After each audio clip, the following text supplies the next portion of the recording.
はあ、なんですのその低収入。うちの旦那はんなんか、その何倍もろてたと思ってますの？ようそんなんで結婚考えはりましたな。結婚を報告したとき、私の母は愛する夫をいきなり侮辱した。母になんか合わせるんじゃなかった。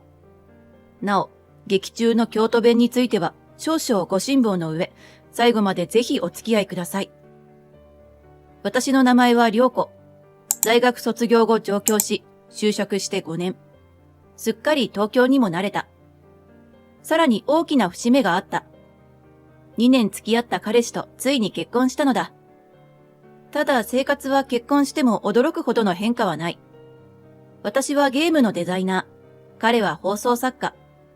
お互い好きな仕事に忙しく結婚式を挙げる予定はない。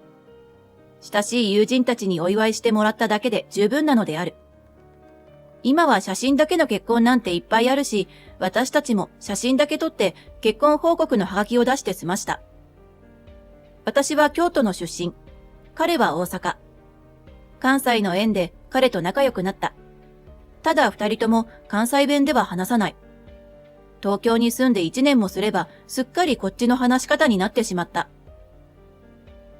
俺は関西弁で通すって最初は思ってたんだけどな。すっかり染まっちゃったよ。そう言って笑うのは彼氏から夫に昇格した俊介だ。結婚したとなるとやらねばならないことがある。それはお互いの実家にちゃんとした結婚の報告をすること。京都の実家には母と妹が住んでいる。父はすでに他界した。結婚する前、母に電話した。結婚することになったの。式を挙げないで入籍だけするから。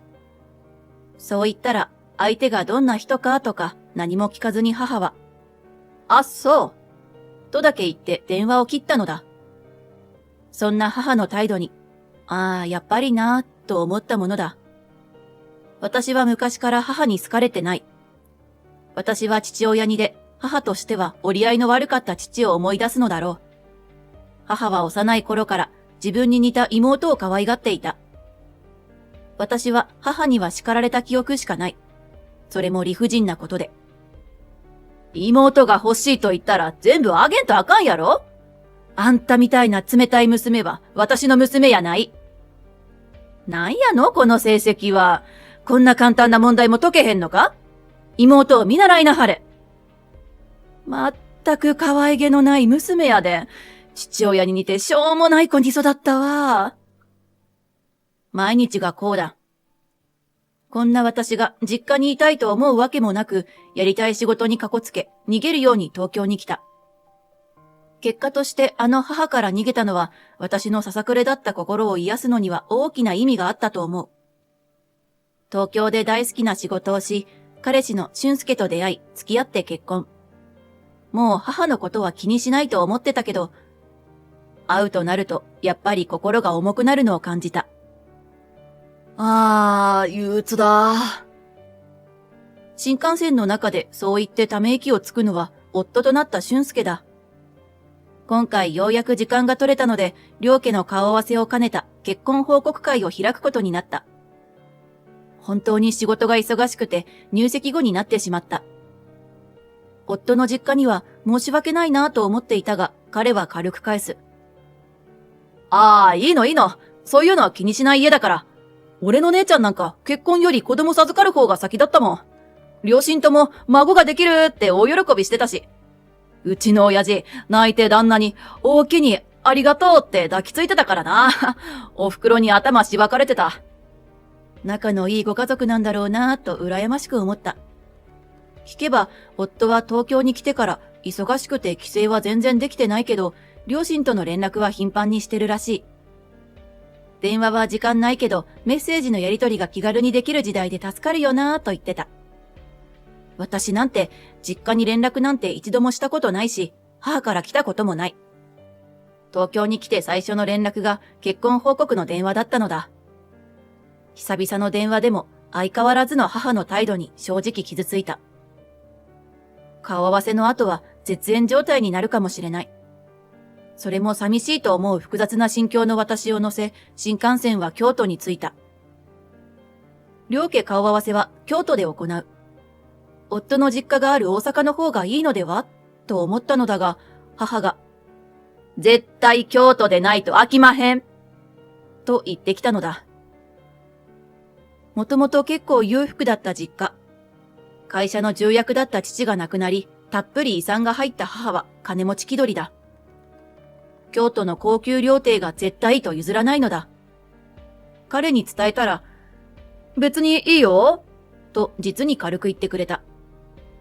あれこれ嫌な風に考えてしまう私に対し、能天気な彼。正反対だからこそ惹かれたってのはあるし、そんな彼にほっとする。彼のご両親もそれでいいとのことで、京都集合と相なった。ホテルにチェックインし、京都を彼に案内してたら、あっという間に顔合わせの夕食会の時間になってしまった。はぁ、緊張する。とため息をつく私に。そんな緊張しなくても大丈夫だって、うちの親、本当関西人って感じのタイプだからさ。と彼。違うよ。あなたのご両親に会うのも緊張するけど、何より私は母に会うことに緊張してるの。私の母のこと話したでしょ？そんなに緊張するなら、食事会の前に実家に寄った方が良かったかな。それは良くない。あなたのご両親の前だったら、さすがの母も少しは言い方が穏やかになると思うの。ただ、信用はできない。そうして、緊張の食事会を行う料亭に着いた。すでに彼のご両親がついていて慌てた。なんだ、もう来てたの？早いね。という彼に対して、そらあんた、大阪から来るんやから、早く来るに決まってるやろ。電車の時間は自由自在とちゃうねんで。まあ、早来て、駅近でたこ焼き食べたかっただけやねんけどな。京都のたこ焼きも美味しかったわ。なんでやねん。今から食事会やろ？お腹入るんか？そんなもん、別腹に決まっとるやろ？思わず関西弁に戻る彼に対し、カラカラと豪快に笑うお母さん。漫画から抜け出したみたいなお母さん、素敵。で、そちらがあんたのお嫁さんか？不意に私に注がれる視線に、慌てて私は頭を下げて自己紹介をした。はじめまして。ご挨拶が遅れて申し訳ありません。私、そういうのええから。堅苦しいことは抜きやで。ほんまにね。こんなアホな息子と結婚してくれてありがとさんやで。おい、おふくろ。アホな息子ってなんやねん。なんやの、アホやろ？私は知ってるねんで。あんた、ずーっとベッドの下に隠してたやろ、あれを。バレバレやっちゅうね。うわ、こんな席でやめてくれ。まあ、母さん、それぐらいにしたれ。そんなのは男の勲章というもんやで。なあ、涼子さん。まだ外で会話してるだけだけど、本当に楽しいご家族に、私は自然と笑いが漏れる。素敵だなぁと、温かな気持ちになる私だったが、新たな訪問者の一言に冷や水を浴びせられた。なんですの？こないな外で下品な。これやから大阪の人は。いきなり毒舌フルスロットルの失礼な人は、やはり私の母だった。お母さん、久しぶり。さっさと中に入るわよ。こんな外で下品な会話を。恥ずかしい。久々に会った母は相変わらずだった。冷たい目でじろっと私を見ただけで、さっさと料亭の中に入ってしまったのだ。すみません。気にせんでいいよ。確かに外での会話は下品やったかもね。さ、入ろ。落ち込む私にお母さんが笑って言ってくださった。でもその笑顔すらも私の固まってしまった顔をほぐすことはできなかった。個室に通され、緊張の顔合わせの始まりだ。お互いに自己紹介をして、私と夫が並んで結婚の報告をするのだった。おめでとうさーと義母。いやー、これで娘も息子も結婚したなー。嬉しいなー。と義父。だが母はまるで違うモード。いきなり夫に尋ねたのだ。で、アンさんの収入はいかほどですの？空気が凍る音を聞いたことがありますか？私の耳には、ピキシッという音が間違いなく聞こえた。お母さん、ちょっと。僕の月収はですね。慌てる私に対し、夫は気にすることなく教えていた。正直者というか、なんというか。だがそれを聞いた途端、母が鼻で笑ったのだ。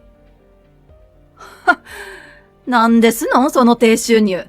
うちの旦那はんなんか、その何倍もろてたと思ってますの？よー、そんなんで結婚考えはりましたな。お母さん？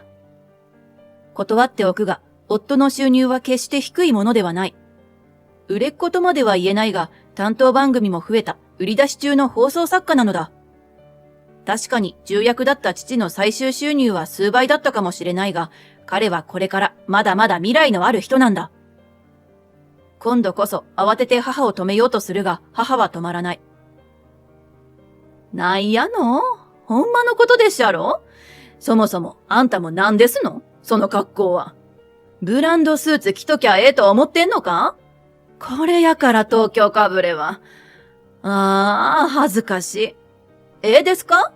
東京都なんて、所詮東の京都や。日本の中心は京都にあるんわざわざ田舎に就職して。恥ずかしい。情けない。もうやめてお願いだから。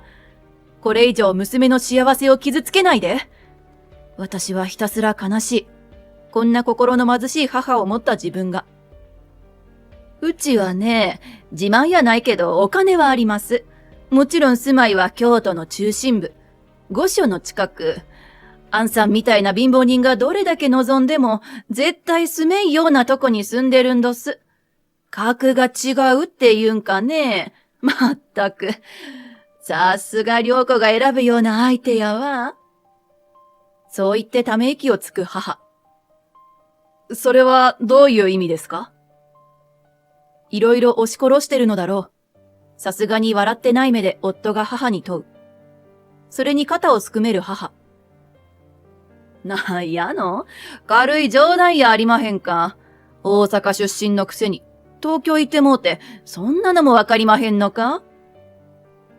そんな冷たい冗談なんてあるかと思うが、母は一人で笑っている。良子は昔からダメな娘でね、平凡で可愛くもないし、何をさせても不出来で恥ずかしい子やったんよ。妹は当てに似て、そらもう可愛いいい子でね。本気で言ってるんですか？良子はとても素晴らしい女性です。夫は反論するが、それがますます母をヒートアップさせる。鼻で笑い、見下した目で私を見る母。ほんまあんたは昔っからしょうもない子やで。どうせこんな男の実家も貧乏に決まってるやろに。貧乏人の家に嫁ぐなんて、もう当ての前から消えてほしいわ。もう我慢できなかった。唇を噛み、手を握りしめ必死でこらえていたが、ついに私の目から涙がこぼれ落ちた。だがそれでも母は止まらない。泣いたら余計に顔がひどくなる？ほんまにあんたはかわいそうな子やわ。こんなのを嫁にって、あんさんも大概かわいそうな男やね。もうダメだ。ついに私は床に突っ伏して大声で泣いてしまった。ごめんなさい、俊介。お父さん、お母さん。母が。いえ、私のせいなんです。本当にごめんなさい。ずっと子供の頃からひどいことを言われて育った。それでもなんとか頑張れたのは父と妹がいたから。何より俊介が私の心を救って温かいもので満たしてくれた。でもやっぱり母を前にすると何も言えないダメな私に逆戻りしてしまう。結婚なんかしなきゃよかった。私はひたすら泣きながら謝り続けた。信じられないことに母はこの状況で笑っていた。悪魔だ。そして私には悪魔の呪いが一生つきまとうのだ。不意に床に突っ伏す私の背に手が触れた。優しく撫でてくれるその手はとても温かい。大丈夫。大丈夫やで、涼子さん。それは義母の声だった。その声は手と同じように温かい。あんたを見てたらようわかる。あんたはとてもいい子や。息子が選んだ間違いなく素敵でいい人や。うちにはわかる。驚いて私は顔を上げた。涙でぐしゃぐしゃの私の視界に映るのは昔から見慣れた氷のような冷たい目の母ではない。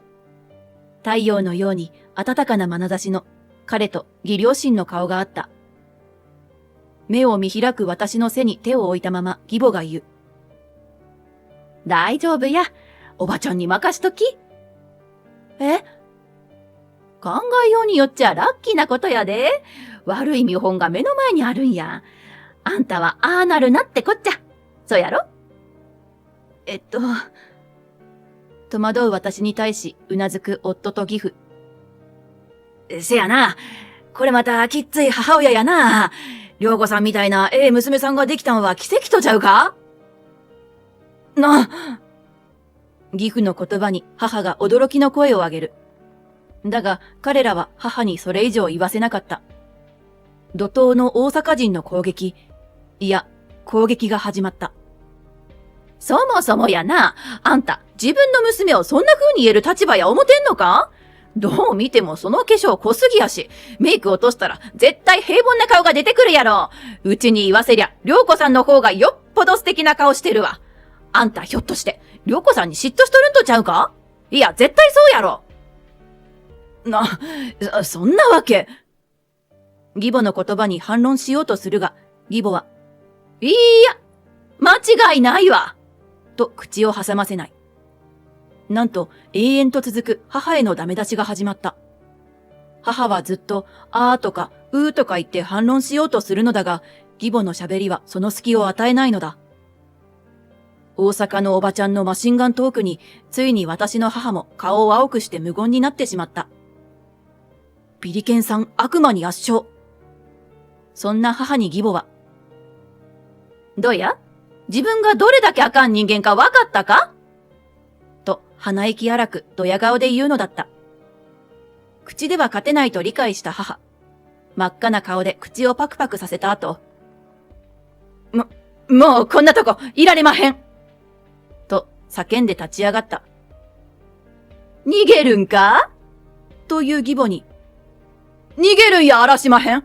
これ以上、アンさんのような下品な人間を相手にしたないって言うてるんです。それを逃げと言うんやろが。義母の追求に母はますます顔を赤くする。もうええ。ついに切れた母がダンと床を蹴る。もうええ、もうええ。ほんまにもうええ。あては京都人や。古の都の上品な人間なんどす。そうなんどす。すごい剣幕で話し出す母。だが、なんだかその話し方がおかしくて、私は首をかしげてしまった。あてはな、誰もが憧れる京都に住んどるんですどすえ。あんさんらが手も出せへんような高級マンションがたくさんぎょーさん立ち並ぶ場所で、優雅な京都ライフを過ごしておますんのよ。いや、京都人ってこんな話し方したっけ？なんか話し方おかしくないか？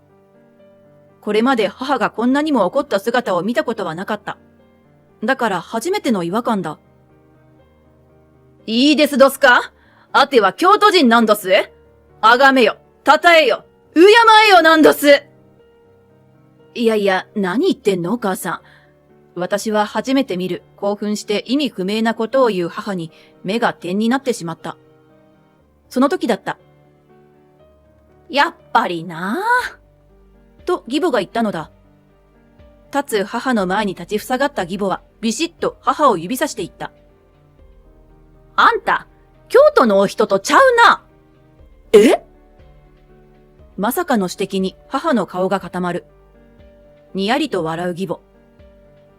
なんか変やなと思ったんよ。頑張って京都人らしい話し方してるみたいやけど、違和感があるっていうか、発音がちょっと変なとこがあったから。そんなことは、あては確かに京女どす。それよそれ。祇園の人ならともかく、普通の京女は自分のことをあってなんて言わへんで。度数なんてそれこそ誘拐な。そんなことは。嘘やと思うなら、うちの京都の友人呼ぼか？ちなみに全員先祖代々京都に住んでる人やで。いや、別にそこまでせんでも。なんならお父ちゃんの知り合いの祇園の人も呼ぼか？舞妓さんも呼ぼか？なんでそんな知り合いまでいるのよ。そりゃお父ちゃんは京都出身やからな。なんですって？驚いた。お父さんがまさか京都出身だったなんて。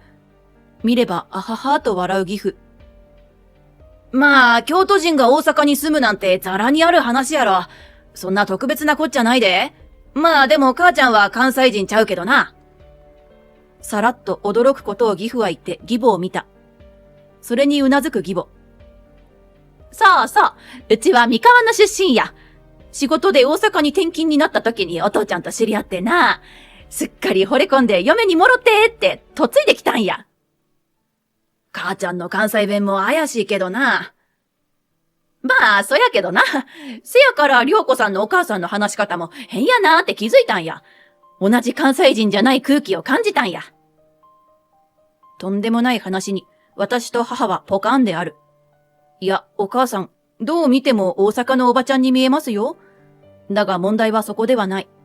私はちらりと母を見て聞いた。お母さん、京都生まれじゃないの？それは。答えられないのが答えだよね。母と仲の悪かった私は母の生い立ちなんて聞いたことなかった。母方の祖父母は私が独身時代に亡くなっているので会ったことなかったし、母は一人っ子で母の親戚と会ったことなかったので知らなかった。そういえば祖父母のお墓がどこにあるかも聞いたことなかったな。本当なんだね。何よ。それの何が悪いってのよ。今は京都に住んでるんだから、京都人で間違いないでしょ？それはそうなのだけど、だからって京都を上げ、他府県を下げていい理由にはならない。私が顔をしかめてると、ぎっと母は睨んできた。あんたのその顔、お父さんにそっくりだよ。あの人もそうやって私を蔑んだ目で見てきた。蔑むなんてそんな。私は、あんな地方のど田舎に骨をうずめるなんて絶対嫌だったのさ。憧れの京都で絶対相手を見つけるって探し出したのがあの人だっただけ。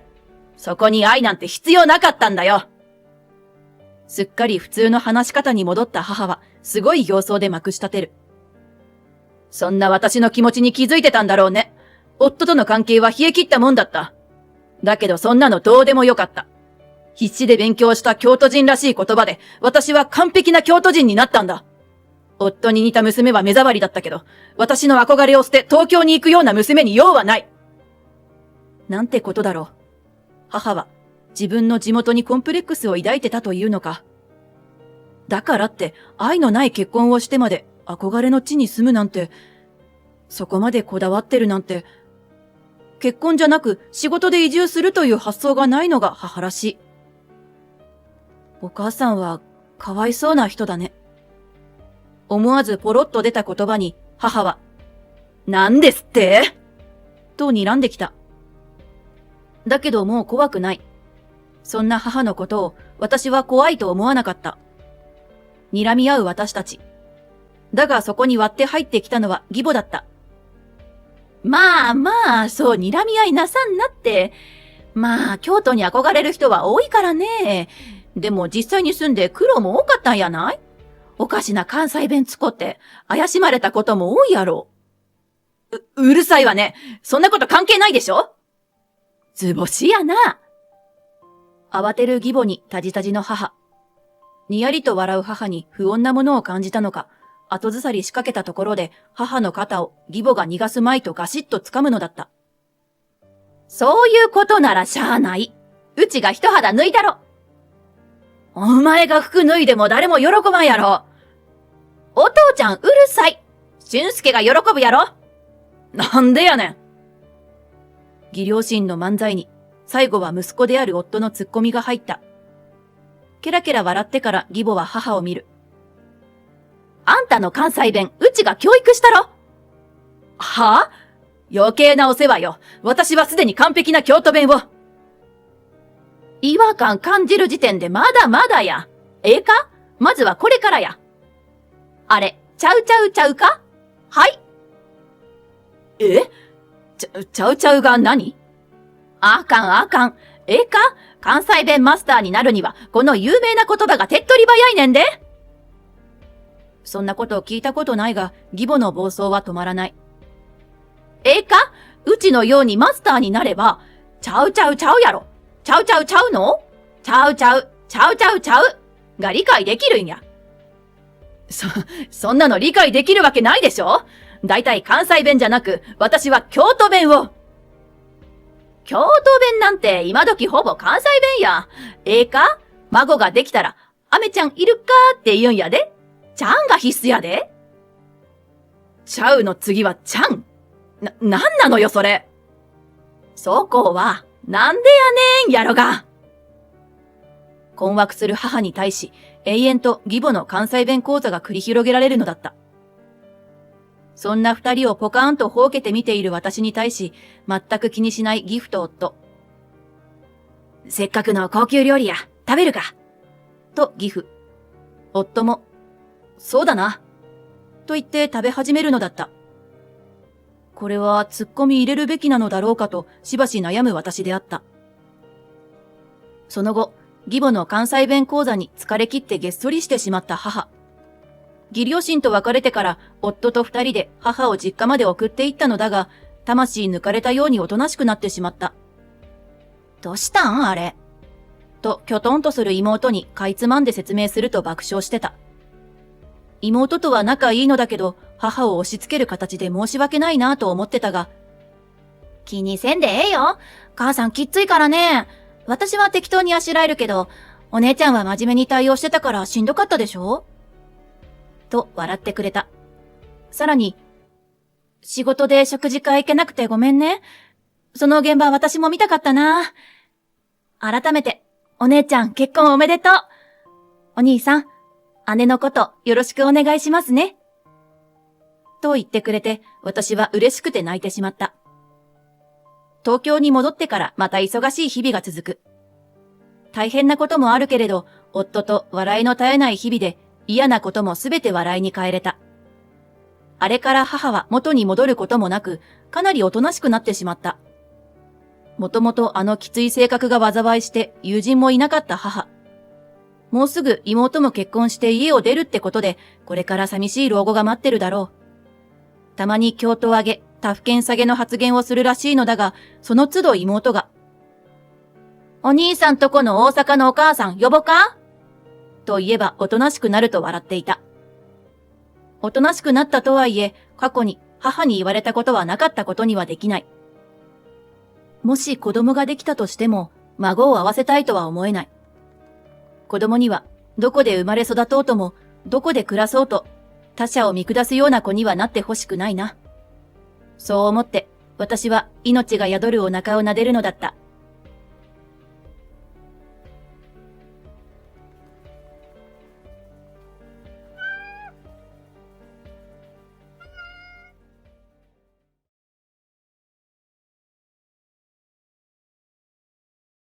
笑顔で幸せそうにしていた母。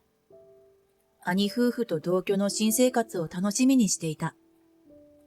今、私の目の前にいる母は、うつむいてすっかり気落ちしている。どうしてこんなことになってしまったのか。私の名前は美咲、28歳。夫の陽太は30歳。3歳になる娘のかりんと3人暮らしだ。今は娘が小さいこともあり、専業主婦をしている。夫は決して高級取りではないが、節約しながら家族3人、仲睦まじく過ごしている。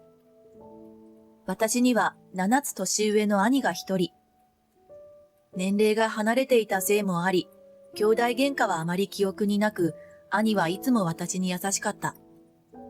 父は女に厳しい人で、母も私もことあるごとに叱られていたが、いつも兄がかばってくれていた。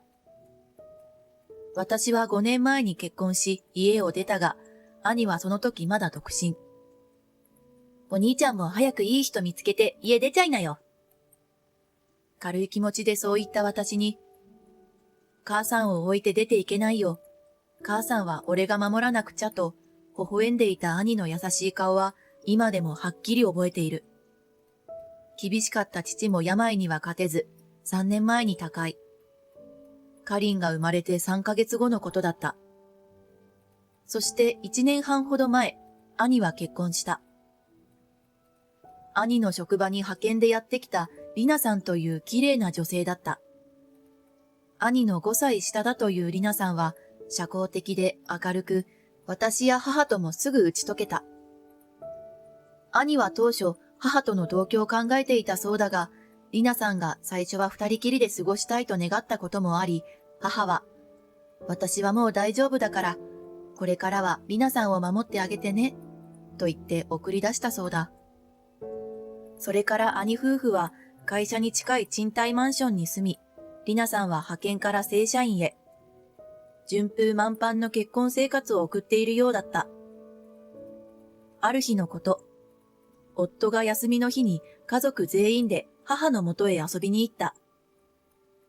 夫と母は冗談を言い合えるくらいに仲が良く、自分の両親を早く亡くしている夫は、私の母を自分の親のように思ってくれている。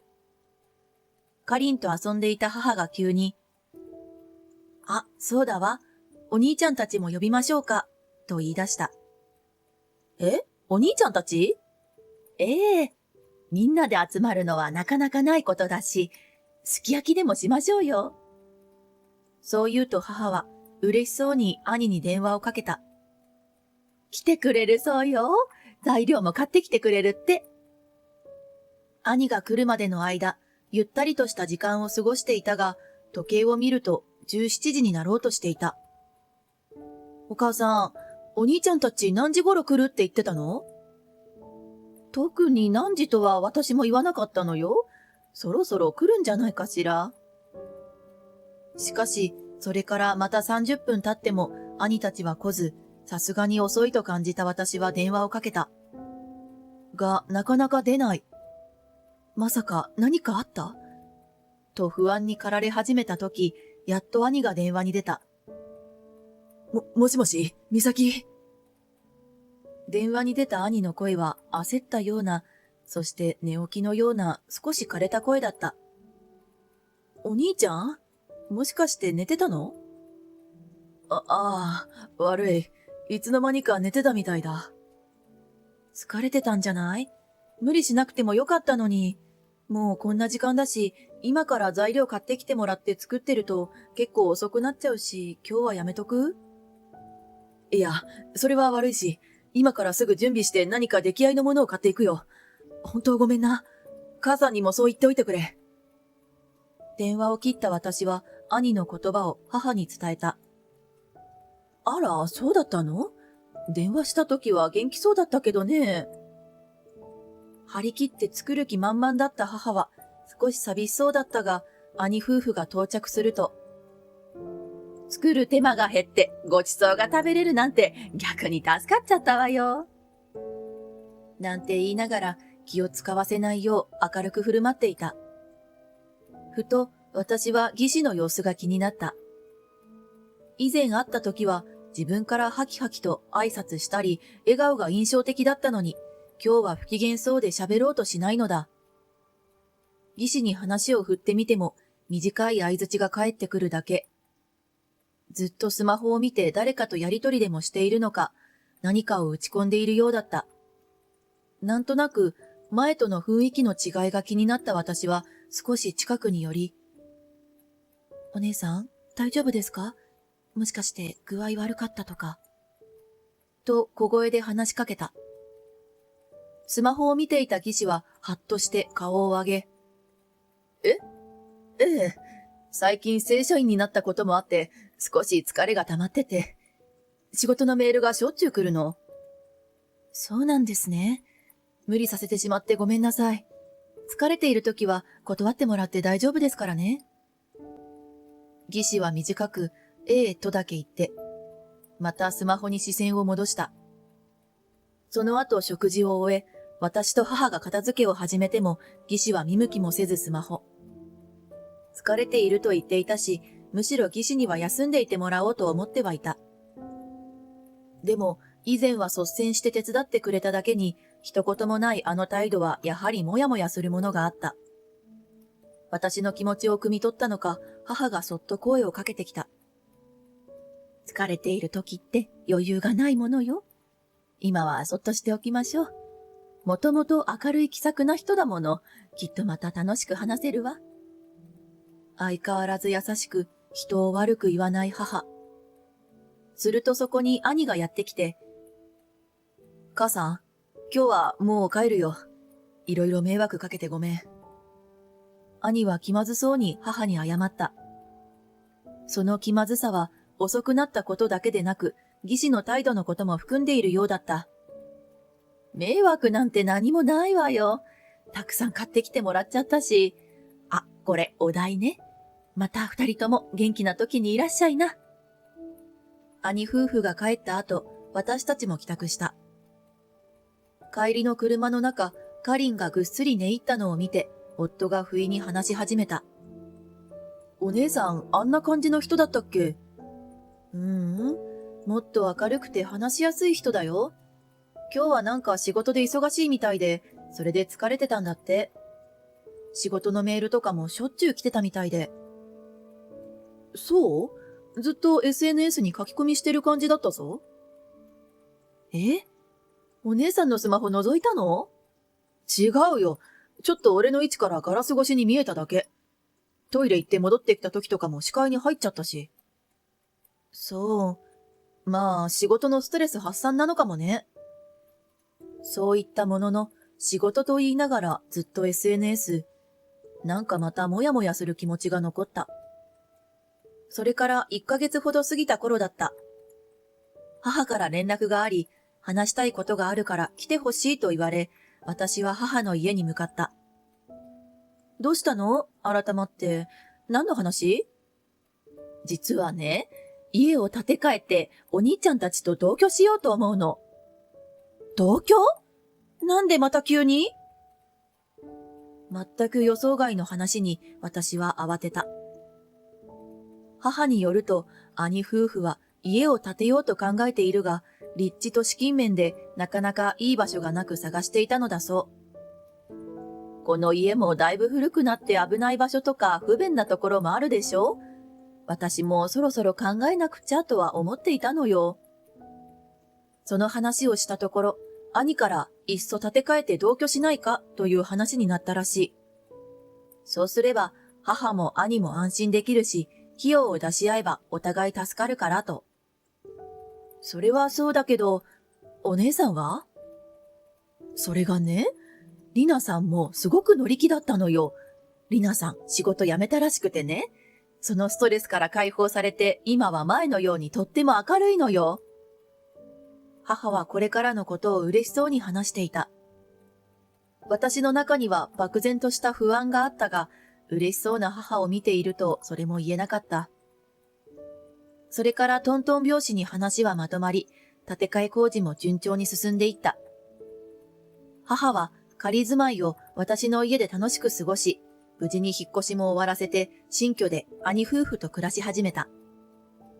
毎日が新鮮で楽しい。そう言っていたのだが、引っ越しから1ヶ月後、少しふっくらした母が突然大きな荷物を持って私の家にやってきた。以前の幸せそうな顔は見る影もない。一体何があったの？母の様子を見ながら恐る恐る話しかけた。それが、お兄ちゃんに出て行けって言われちゃったの。は？なんで？どういうこと？思わず声を荒げてしまった。私が嫁いびりしてるって、それでお兄ちゃんが怒って、最低だ、出て行ってくれって。嫁いびり？そんな、お母さんなんかしたの？わからないわ。私はずっとリナさんとうまくいっていると思ってたんだけど。母は気落ちして言葉も少なく、これでは状況がわからないと思った私は、すぐさま兄に連絡を入れた。お兄ちゃん、どういうこと？お母さんがお姉さんをいじめたなんて本当なの？ああ、俺もずっと知らなかったけど、リナはずっと母さんのいじめに我慢していたんだ。兄が言うには、母は兄がいないとき、義士に嫌味をずっと言い続けていたらしい。家事が全然できないとか、子供もまだできないとか、料理がまずいとか、俺が知らないところで毎日のように言っていたらしい。それ、お母さんに聞いたの？聞いたさ。でも、俺に隠れてそんなことしてたくらいだ。覚えがないって言ってたけど、信じられなかったよ。なんで？お兄ちゃんはお母さんがそんなことする人だと思うの？俺だって思ってなかったし、ショックだったよ。あれだけ同居を楽しみにし、義士の様子がおかしかった時も、悪く言うこともなかった優しい母が、嫁いびりをしているとは到底信じられなかった。リナさ、この1ヶ月で3キロも痩せたんだ。顔色も悪いし、何か具合でも悪いのかと思って聞いたら、やっと泣きながら打ち明けてくれたんだ。それに比べて、母さんは1ヶ月でどんどん太ってさ、リナの料理がまずいって口直しにケーキやらお菓子やら、やたら食べてたらしい。当てつけのように。リナがあれだけやつれて嘘言ってるなんて思えない。確かに私も母は一気にふっくらしたと思った。でもそんなことを母が本当に？母からも事情を聞こうと電話を切った。そして兄との話を母に確認すると、ため息をついて話し始めた。リナさん、毎日のようにお菓子作りをして、たくさん作ったからって私に食べてくれって言うのよ。そんな毎日食べれないって言ったんだけど、作るのが楽しいからって。せっかくもらったものだし、私も毎日のようにいただいたから、それでどんどん太っていってね。家のこと、子供のこと、料理がまずいなんていうの、全く身に覚えのないことよ。じゃあお姉さんは嘘ついてお兄ちゃんに追い出させたってこと？許せない。そう思ってまた兄に電話しようとしたのを母に止められた。もういいのよ。お兄ちゃんはリナさんの言葉しか信じてないわ。リナを守れって母さんが言ったんだろう、なんて言われちゃったわよ。その後、夫が帰宅し、経緯を話すと、これが全部土地と家を奪い取るために仕組んだことなら、とんでもない仮面女だぞ。お兄さんだって騙されてると眉間にシワを寄せた。だけど、嘘だって証拠もないし、お兄ちゃんがお姉さんの方を信じてる限りどうしようもないよね。私、もう一度直接話をしてみるわ。追い出すなんてあんまりだもの。いや、ちょっと待って。俺に少し考えがある。そう言って、夫は私にある計画を話し始めた。それから2週間後、私は母と共に兄夫婦の家に行った。それで、話っていうのはリナに謝りに来たんだよね。先に言っておくけど、いくら謝られてもリナはもう母さんとは一緒に住めないって言ってるんだ。今日だって無理してここに座ってもらってるくらいだよ。リナ、大丈夫か？うん、大丈夫だよ。ありがとう。私は二人のやりとりを見て、思わずふふっと笑いが漏れてしまった。何笑ってるんだお前。兄は怒りを私に向けた。ああ、ごめんなさい。ついね。お姉さん、今日は随分塩らしいんだなぁと思って。一瞬二人は面食らったように固まった。何か言おうとした兄を制して私が話し始めた。母を追い出したのは母がお姉さんをいじめていたからってそう聞いてますけど、お姉さん、それ嘘ですよね。美咲、お前！驚いた兄が横から激しく口を挟む。少し黙ってて。私はお姉さんと話がしたいの。兄はまだ何か言いたそうにしていたが、見たことのない私の気迫に、そのまま口をつぐんだ。義士はまっすぐ私を見つめながら口を開いた。嘘じゃないわ。私はお母さんから毎日のように嫌味を言われて、食欲もなくなって、痩せてしまうほどストレスを抱えていたの。ここにいなかったあなたがなんで嘘だなんて言い切るの？証拠があるからです。証拠？何？盗撮か盗聴でもしてたの？やだ怖い。そんなことしてたらまずいことがあるんですか？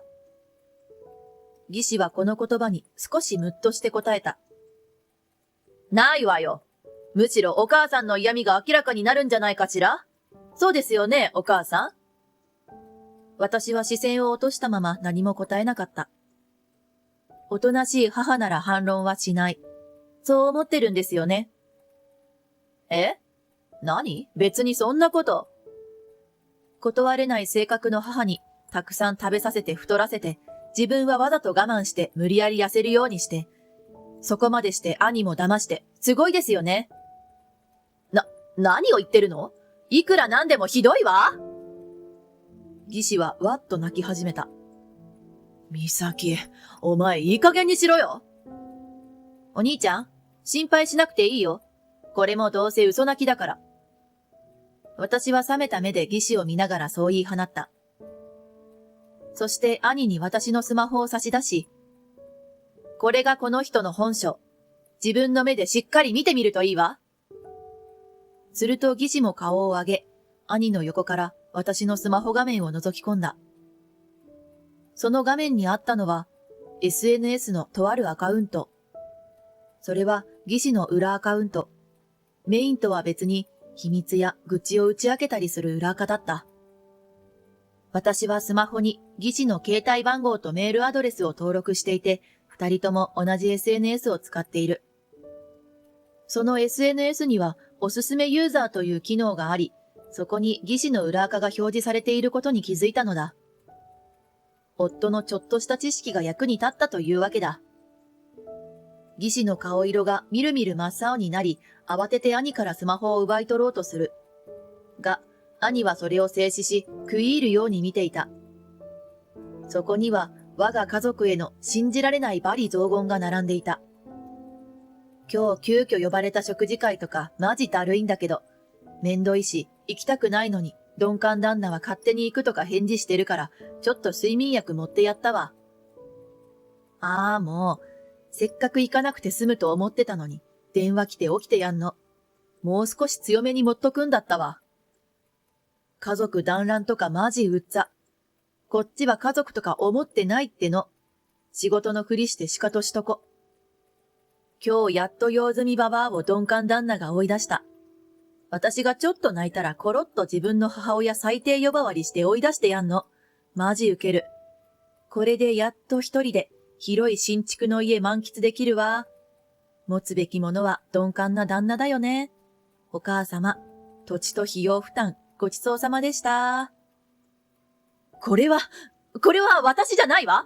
こんなの信じないわよね。義士はまだ必死に兄にすがっていたが、日付も何もかもぴったり一致してるはずよ。あと新居の画像もちらっと載ってるけど、カーテン同じ柄だよね。私の指摘に観念したのか、義士は絶望的な顔をして何も言えなくなっていた。そしてそれは兄も同じだった。これからお兄ちゃんがこの人をどうするのか知らないけど、お母さんはもうここには返せない。私はお母さんのことを少しも信じようとしなかったお兄ちゃんも許せない。お母さんはうちで一緒に暮らすから。それと、土地代とお母さんが負担した費用は必ず返してもらいます。ずっと沈黙を守っていた母は最後に口を開き、今までありがとうね。そう一言だけ兄に向けてつぶやいた。その後、兄は義士と離婚した。義士は無職で住む場所もなく、貯金もほとんどない状態になった。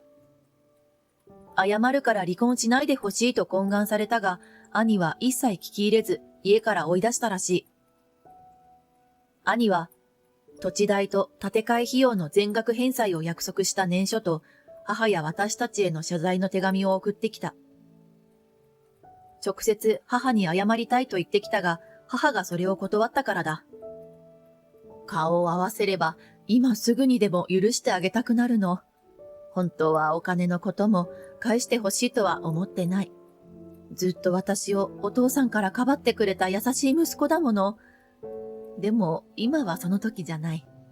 これからのあの子をそっと見守っていくわ。私の前で夫と母が楽しそうにお酒を飲んでいる。いつの間にか酒豪になった母が毎晩晩酌に誘うのだ。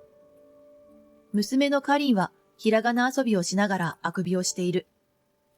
これが私の幸せの姿。いつかまた家族みんなで集まって笑い合える日が来ることを心から願っている。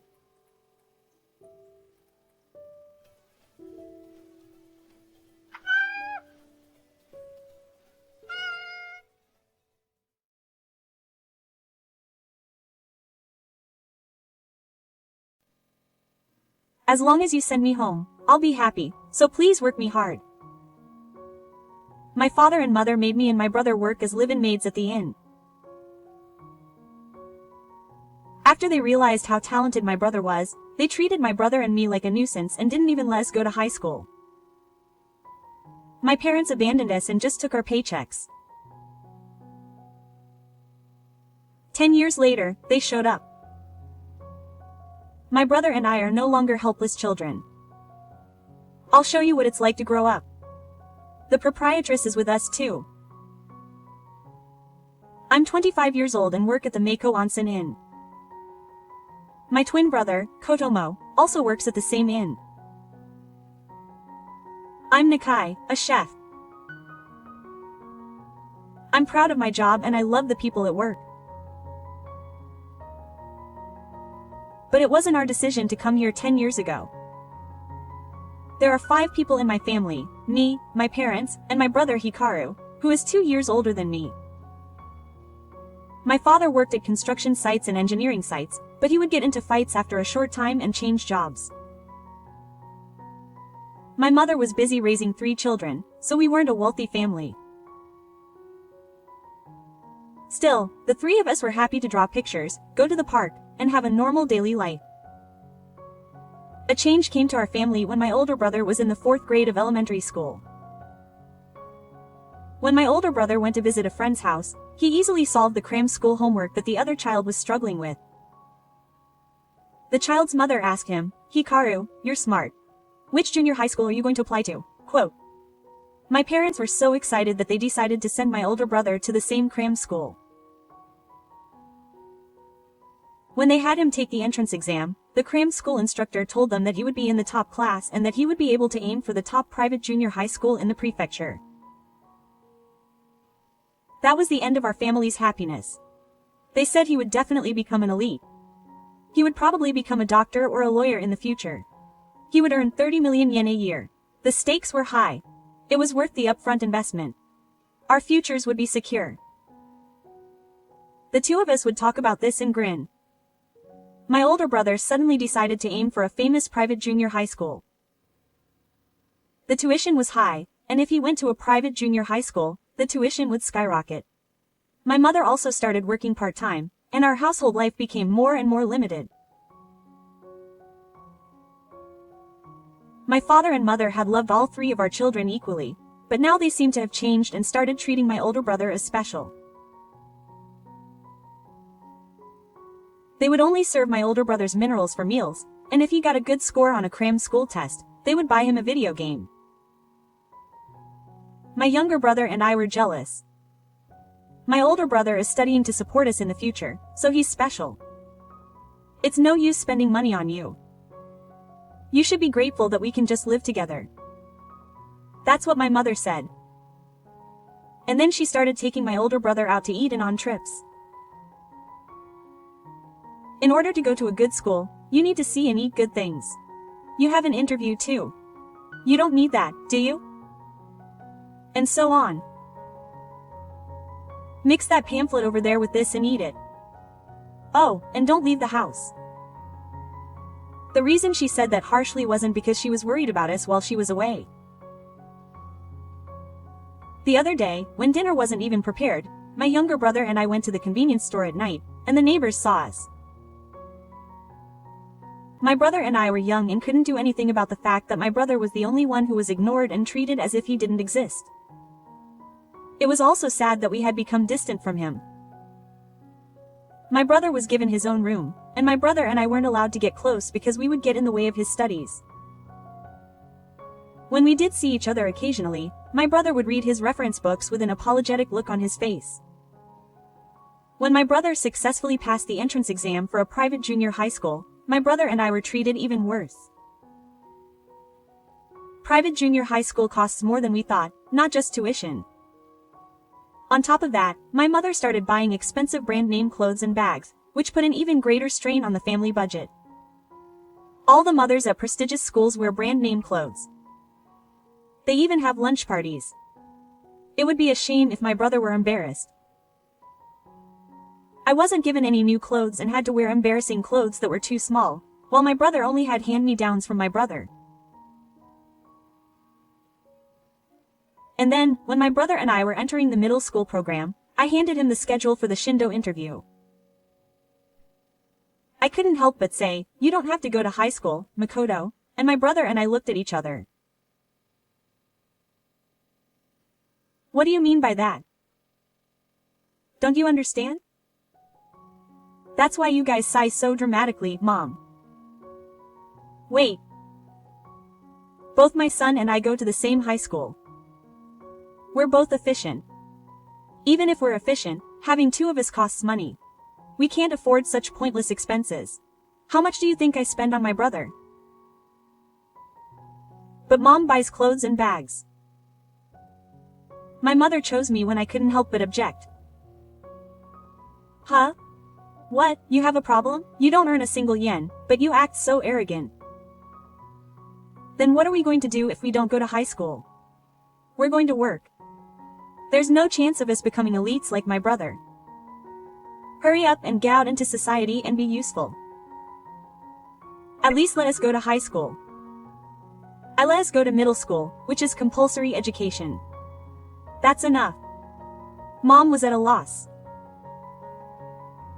I talked to my homeroom teacher and asked him to call her, but she insisted that it was a family matter, and the teacher couldn't take it any further. After graduating from middle school, my brother and I were told that they had found good jobs and were driven to the car. My mother, sitting in the girls' seat, said, "There's no way you can get a place that will hire a junior high school graduate and let you live in it. You should be grateful that I went to all the trouble of finding you." Quote, "Huh, live in it?" I said the same thing. "That's why I'm driving you all the way here." "Fine. I'll make sure to transfer your salary to you." "Wait a minute, Mom. Can't she and I go home?" My mother silently patted her shoulder. "Dad, what's going on?"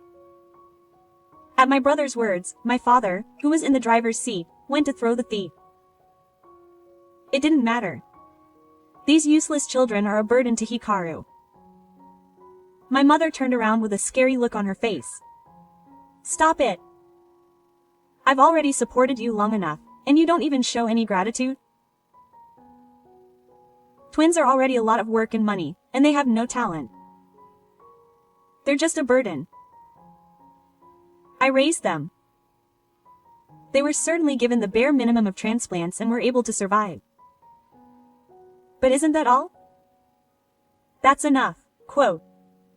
My brother said this in a low voice, and I nodded as I looked into my tearful eyes. We arrived at a hot spring inn. We were led to the interview room, and after a while a woman who seemed to be the proprietress appeared. The woman, who had no smile on her face, looked scary. "These two, you know, just graduated from junior high school, but you want to take them in as live-in employees? We're strict. Yes, that's fine. Go ahead and make them work hard. Yes, that's right. Health is all I care about. As long as you send me money, I don't have to pay these two back." "Money? You're making me send you their salaries?" The proprietress glanced at me and my brother. "We have an excellent eldest son who goes to a prestigious school and is aiming for a famous university. Now that we're all in this family, we have to earn money." "Huh, is that so? Well, I won't interfere in family matters." As expected of the proprietress, "That's easy. Then we'll hire them." After the proprietress left the room, my parents were on their way to work. Well, I was nervous because they said it would be a parent-child interview, but it was easy. They're hiring junior high school graduates. As long as there's enough labor, anything is fine. 10 minutes later, the landlady and the man returned. This is the HR department. Please read the documents carefully and sign them. If there's anything you don't understand, please ask. Yes, yes. As long as you get paid, do as you like. Huh, these kids want to do as they please with us? Go ahead. We won't sue you, so be considerate. The parents happily left. Now, Masaru looked at us sharply. It's not easy to make money. Our house is strict, but are you motivated? My brother and I looked at each other and nodded. Yes, we'd be happy to help. Rather than continuing to be treated as a nuisance in that house, we'd rather learn how to live on our own. That's what we decided together. Yes. Then let's have them learn the job starting today. Yes. Yeah. You two are doing well. The landlady's expression softened slightly and she smiled. 10 years had passed since that day. My father and mother never came to see me. The only time they contacted me was about 5 years ago. The inn got a call and they were yelling at me to send more money. It was all of a sudden, when I hadn't heard a word of how I was doing. Dad, Mom. It was my father and mother making a fuss at the front door. Meeting them for the first time in 10 years, they had changed so much that I couldn't recognize them for a moment. Oh, Mako. It's Mako. It's my mother after all. But her hair, which used to be so neat, is now frizzy and mostly gray. It looks like she's not even wearing makeup. My father used to have firm shoulders, but he's unrecognizable now. He looks more gaunt than healthy. Anyway, I didn't want to bother them here, so I let them through to the back. This is the room where I interviewed the landlady 10 years ago. What's up all of a sudden? You two must be talking about the money. Hurry up and transfer the money. That's right. I called the inn, but they wouldn't connect me because they were at work. You guys never called me back, so I came all the way here. You never came here once in 10 years, but you're so quick on your feet at times like this. The pity that had been welling up inside me for my emaciated parents disappeared in an instant. What, don't they look fine? They're still as rude as ever to their daughter, who I met for the first time in 10 years. There's no need to go easy on us either. There's no need to punish us anymore. Huh? Because my brother and I were sent out to work right after graduating from junior high school to pay for his tuition. That's right, it's been 4 years since my brother entered society. Hasn't the tuition fee already been paid? Not yet, it's not enough at all. The amount of money we've spent so far is so enormous that we still have debts, so give us money. My father followed suit with vigor. That's right. The debts have gotten worse since Hikaru left. We've had no choice but to cut back on our living expenses, but if we keep this up, we'll be left with nothing. Just give me the money. I had a lot to say, but I listened calmly. Huh? My brother left? Then my mother looked up and acted like a demon. That's right. Mako, listen to me. My brother betrayed me. He cut me off. That's right. When he got to university, I told him to get cocky and become a doctor or a lawyer, but he just got a job at some company on his own. Doctors and lawyers are completely different departments, but is that okay? And it's not a big company that everyone knows, it's an unknown company. I've never heard of a venture company. Didn't you say it was a venture company? Not a name. And the other day, he suddenly left home and didn't even tell me where he's moving. I asked him to transfer my salary, but he ignored me. That's unbelievable. I quit my job thinking that Hika would become rich and support us, but he just abandoned us.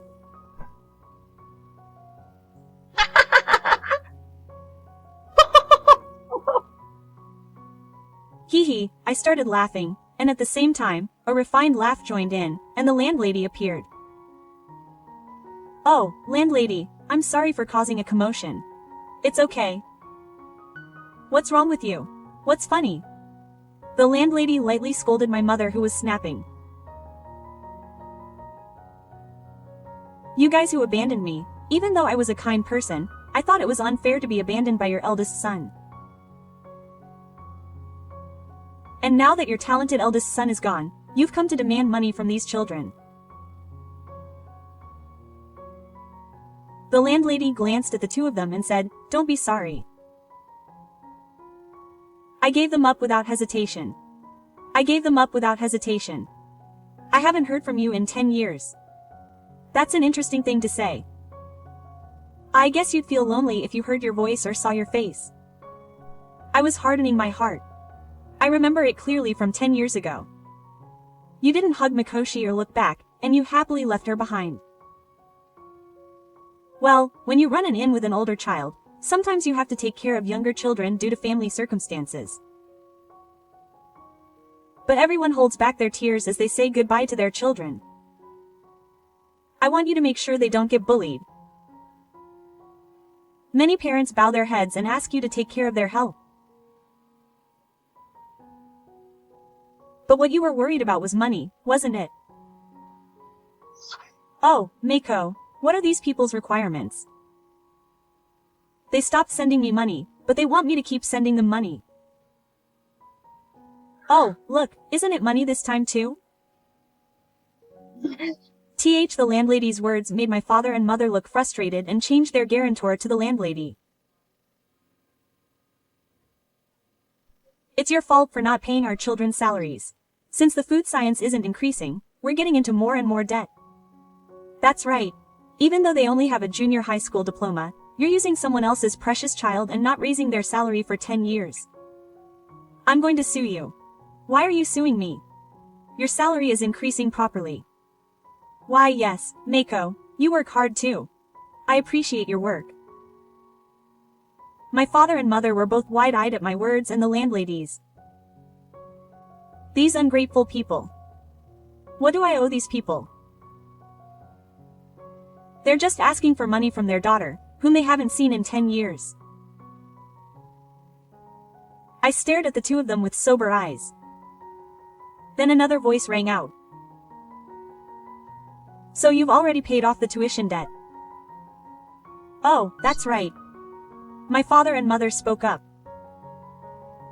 My brother rushed over and showed up.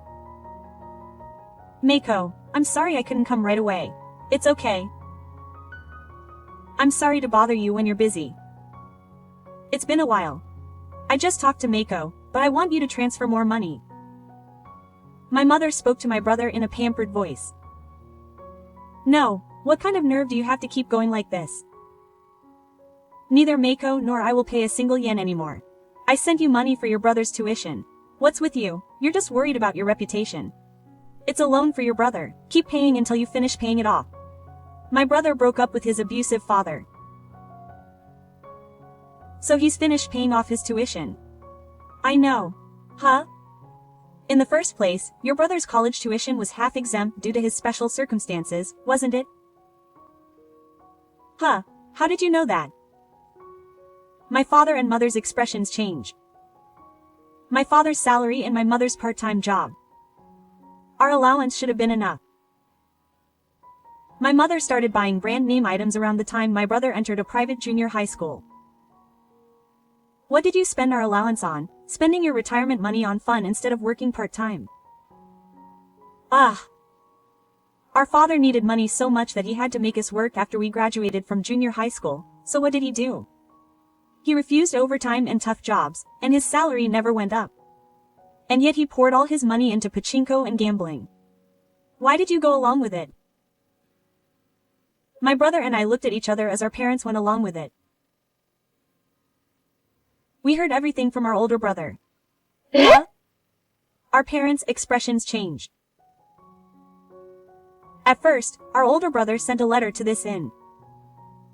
Since we became adults and bought our own cell phones, we've been able to send emails and make phone calls freely. What? There's no way we'd help our parents pay off their debts while they made us work hard as children and then played around with the money. The reason he gave us special treatment was because he wanted to get a better future. My older brother said that when he found out that Mako and I had been sent to live in jobs without permission, he made up his mind. He said that he would definitely help Mako and me in the future. He said that he would study hard for that purpose. And we wanted our older brother to be free too. That's why we both worked hard. My brother left because he had already paid the remaining half of the tuition, so when we got that message, we stopped sending him money.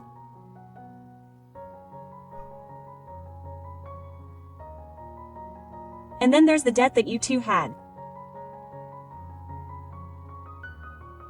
Huh? What's wrong with you? What? You're precious siblings. We've always been the ones who raised you. You're more important parents than siblings. And you raised me until I was 15, but that's all. I don't think of you as my parents anymore. Huh? Don't mess with me.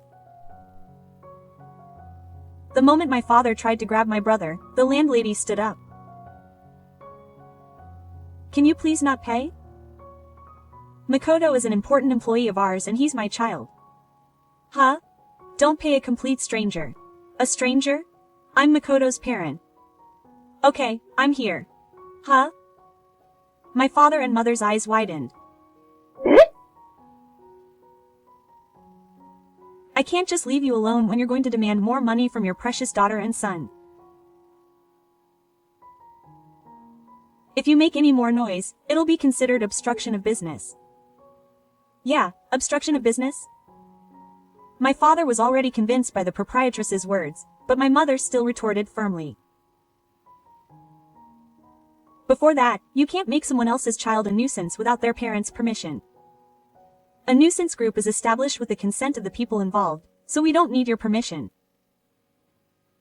I replied. Yes. I've been watching these children's work ethic and personalities for a long time, and when they turned 20, I made the suggestion. The proprietress quietly told me. You must have been happy. The proprietress is a strict but loving and warm person. Yeah, we were scared of her at first too, but after a year, we trusted her and told her everything. My parents were stunned for a moment as they watched my brother and I nod at each other. Hey, we're the parents. We're the real ones. Why yes, that's right. Are you trying to abandon us? You were the one who abandoned us first. Why, that's why I had no choice but to love you at that time. I went to see my mother, who was casually spouting lines that made it seem like she didn't know Mikoshi anymore. Quote, I love you. Yes. Of course. Then why haven't you come to see me once in 10 years? You didn't say a word like, I'm sorry, or, how are you? After 10 years. That's right. Do you remember my and she's favorite foods? What are your strengths and weaknesses? Yes. The proprietress can tell you everything. Right away. She's like that not only to us but to all the employees. Our parents are the proprietress now. I have no intention of seeing you again. My brother and I looked at our father and mother and told them straight. Oh, did they sense our strong will? Their faces turned pale and they were speechless. Do you understand now?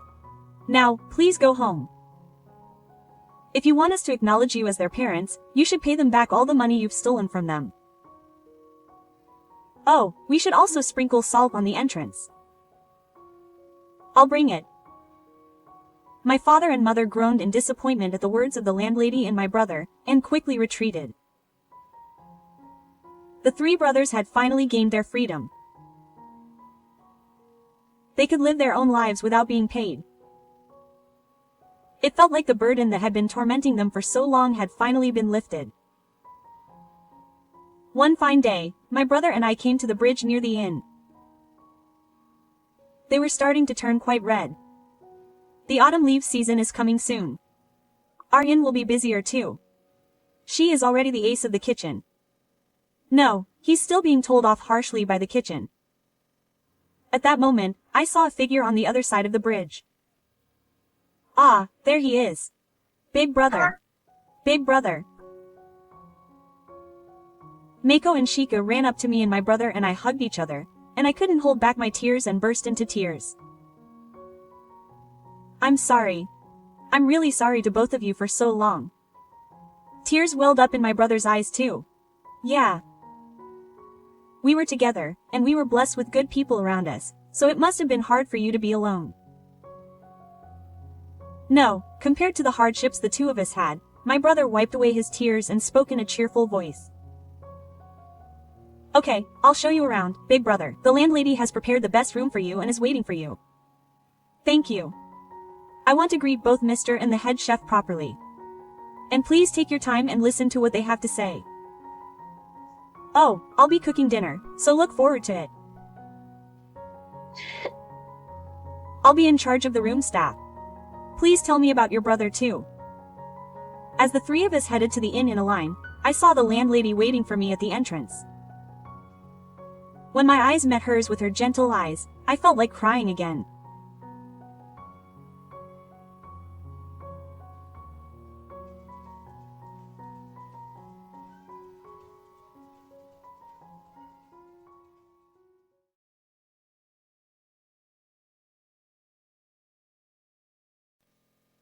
I went to a high-end yakiniku restaurant to celebrate my husband's 60th birthday. When we were alone at the table, the eldest son's wife asked me to help her financially with a vague look in her eyes. When I asked her why, she only gave me vague answers. It seemed suspicious.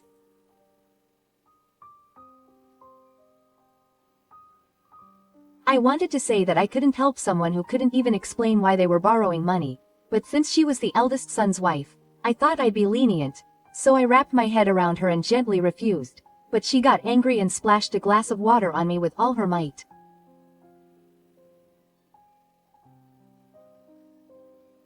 And from my head. Thanks to that, my stylish look was soaked. So that's what she does. She's angry now, manager. A glass of water at this restaurant costs 100,000 yen. My name is Tawako, I'm 58 years old.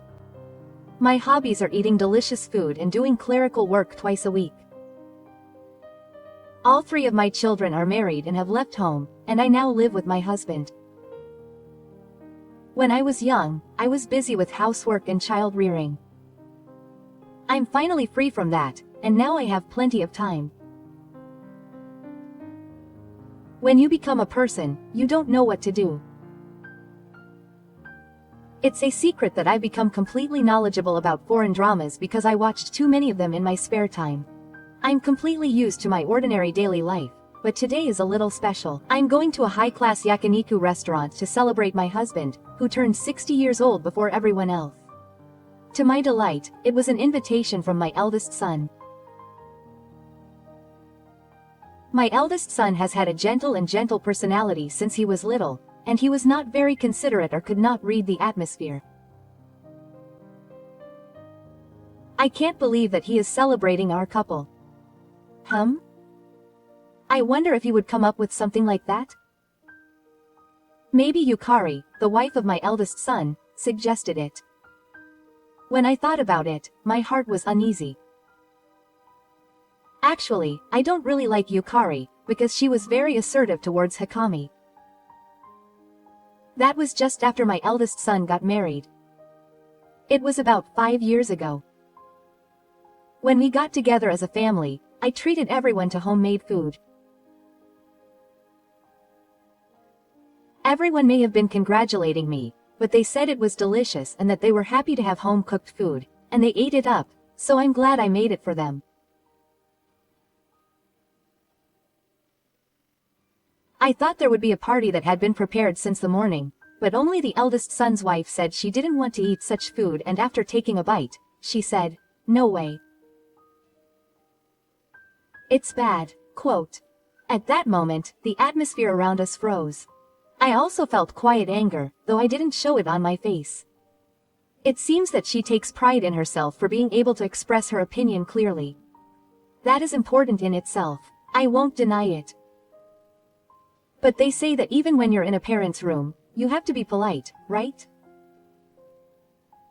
Even if my food was really bad, I think there are better ways to express it. What's wrong with just denying it without any gratitude to the person who made it? I guess this is what they mean when they say that our values don't match. At that time, I decided to distance myself from her in my heart. Since then, of course, we're adults, so we haven't avoided each other on purpose, but we haven't actively interacted either. She seemed to want that too, and there were no problems that would arise from us distancing ourselves. That's why I felt uncomfortable. When she suggested a meal to celebrate my husband's 60th birthday. Is it really necessary to have such a close family event now? It feels like there's something behind it. No, let's stop. It's not decided like that. It's not good to make assumptions. I think I've overthought things. Maybe I read too many detective novels. I should be grateful to my eldest son and be happy. Yes. But I can't shake the feeling of unease in my heart. I hope it will be a fun day. While I was thinking about such things, the time of our appointment came and my husband and I headed to a high-class yakiniku restaurant. Waiting for us was my eldest son and his wife, who seemed to be in a bad mood for some reason. We didn't make a promise. I looked at the clock without thinking, and it was actually a little earlier than the meeting time. I couldn't imagine why my eldest son's wife was in such a bad mood, but I apologized for the time being as a social example. Sorry. I kept you waiting. Yes, not at all. The eldest son said this and glanced at his wife, looking a little troubled. Then his wife glared at me. Yes, I waited. Isn't it a little late? Normally she comes 10 minutes early. My legs are tired from standing, so I want to sit down. Oh, I see. I'm sorry, Yukari. I can't. I'm taking it easy at my age. Seriously. My face is twisted. I don't know if I should smile back. What kind of face should I make when someone is spewing malice at me like this? It's a special day, so I want to get along as well as possible, but my wife doesn't pay any attention to me as I rack my brains trying to make things work out, and goes into the restaurant first. Yes. I feel uneasy, but for now I'll just accept it. I don't need to worry about the little things, I just need to enjoy some delicious meat today. Maybe Yukari isn't that worried about the little things, so I forced myself to think positively and headed inside the restaurant. Even though the restaurant was full, it wasn't noisy at all, and instead had a comfortable atmosphere. It's a high-end yakiniku restaurant after all. That's why my wife's attitude stands out. She even takes a rude and arrogant attitude towards the staff. She acted as if she was a special customer. How was it? She complained to the waiter who came to take her order that it was slow. She wanted it to be faster. The waiter responded politely, but her attitude did not improve at all. That was not all. The food was brought out. She looked at the plate and loudly told the waiter that there was not much. Oh, how embarrassing. She even thought about not wanting to sit at the same table. The stares of the other customers hurt her. Hey, Yukari, please speak a little quieter. She didn't listen to me when I told her. I pointed out that she was wrong, but she started saying, "Do you need me to nagging you like a child?" What a child. Meanwhile, when my husband picked up a glass of wine, my eldest son said impatiently, "Oh, wait. We were going to have a toast to celebrate." After that, everyone looked stunned for a moment, so it was a bad thing.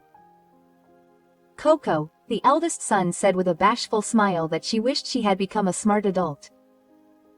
It seems that the eldest son thought that he had been poorly organized and that everyone was dumbfounded, but that was not the case. The eldest son, who had been a big boy, was trying his best to celebrate. He was happy that he had grown up. Well, he is an adult, so it is natural that he has grown up. No matter how old a child is, to his parents, a child will always be a child. So it is inevitable that he will squint his eyes at the loud voice. My husband seemed to feel the same way, as he smiled happily at his eldest son. The eldest son seemed to be a little tickled by the situation, and while smiling slightly, he said to his husband, "Congratulations on turning 60, Dad. Stay healthy," quote. The husband laughed, saying, "Of course." The wife was drinking her glass enthusiastically next to the two of them. Beer is the best for yakiniku, but wine is so rude. I opened it quickly because I wanted to drink the next one. "Wait, waitress, one more glass please." The wife wiped her mouth and called the waiter loudly. "Ah. I warned him earlier, but he's attracting attention again. I wish you'd stop drinking like a mountain tribe. This is a high-class restaurant." "Yukari-san, as I said before, please speak up a little more. Your mother has been so annoying for a while now. Don't interrupt me as I'm enjoying my drink. You're so annoying." "Ah, I wondered why we were sitting together like this. It was supposed to be a memorable and fun day. But I feel bad for my husband and eldest son who are refusing, but I want to finish the meal quickly." They had no idea that I was feeling that way. The eldest son's wife gulped down one high-class meat after another and drank beer. Even though it was a celebration of her husband's 60th birthday, she was doing whatever she wanted, so much so that I wondered if she was the main dish. High-class beef with a sliver of meat is hard for the elderly to digest. "I'll eat it." Saying that, she took the meat from me and my husband and threw it away. "No, no, no, no, that's the best meat. The one I was looking forward to." "Oh," my husband looks disappointed. "This is the worst." After a while, she became drunk no matter how anyone saw her, and did something unexpected. The man sitting next to me became serious when my wife spoke to him in a flustered tone. Naturally, everyone in the family was shocked. I called out to my eldest son's wife in a panic, quote, Yukari, do you know her?" I couldn't help but chuckle at the frank words of the difficult daughter-in-law. The middle-aged couple, dressed neatly, had a confused look on their faces when the wife called out to them. They gave me an ambiguous look and bowed their heads apologetically, quote, "No, no, no, I'm here. Sorry. Hey, you haven't eaten anything next door. I'll eat it because it would be a waste." I quickly brushed aside the hand of the eldest son's wife, who was reaching out to the table next to me. Then she glared at me with a sharp look in her eyes. "Why are you stopping me? You're completely drunk. It's no use saying anything." I apologized to the customer next to me and then went to Yukari. "Hey, Yukari, stop bothering other people." "Huh. What's been going on for a while now? What's wrong with enjoying your meal? I want to say that you're the only one having fun, but I hold it in. Today is my husband's 60th birthday celebration. I don't want to ruin it." Even though my husband's face was already clouded and my eldest son was looking troubled, I didn't want to make it any worse. But she raised her voice even more and said to the couple next to her, "Meals should be fun, right? You guys think so too, don't you?" The couple next to us, who had been smiling bitterly up until then, suddenly made a disgusted face. Another customer was taking pictures with their smartphones for fun. It's the worst. Meanwhile, a female waiter noticed the commotion and approached us in a panic, calling out to us. It seems like you've had a little too much to drink, customer. I'll bring you some water. But she didn't listen. Seeing her trying to continue to bother the customer next to her, her eldest son said, "We're full, so let's go home soon. I'll pay the bill, so please wait." Saying that, my eldest son left to pay the bill. My husband also went to the bathroom. Only me and the eldest son's wife were at the table. I shouldn't say that I want to run away. Yeah. But I don't like this atmosphere. I smile at the eldest son's wife while trying to hold back the urge to get numb. Hey, Yukari-san, by the way, did you suggest today's celebration? For some reason, she laughed in a similar manner.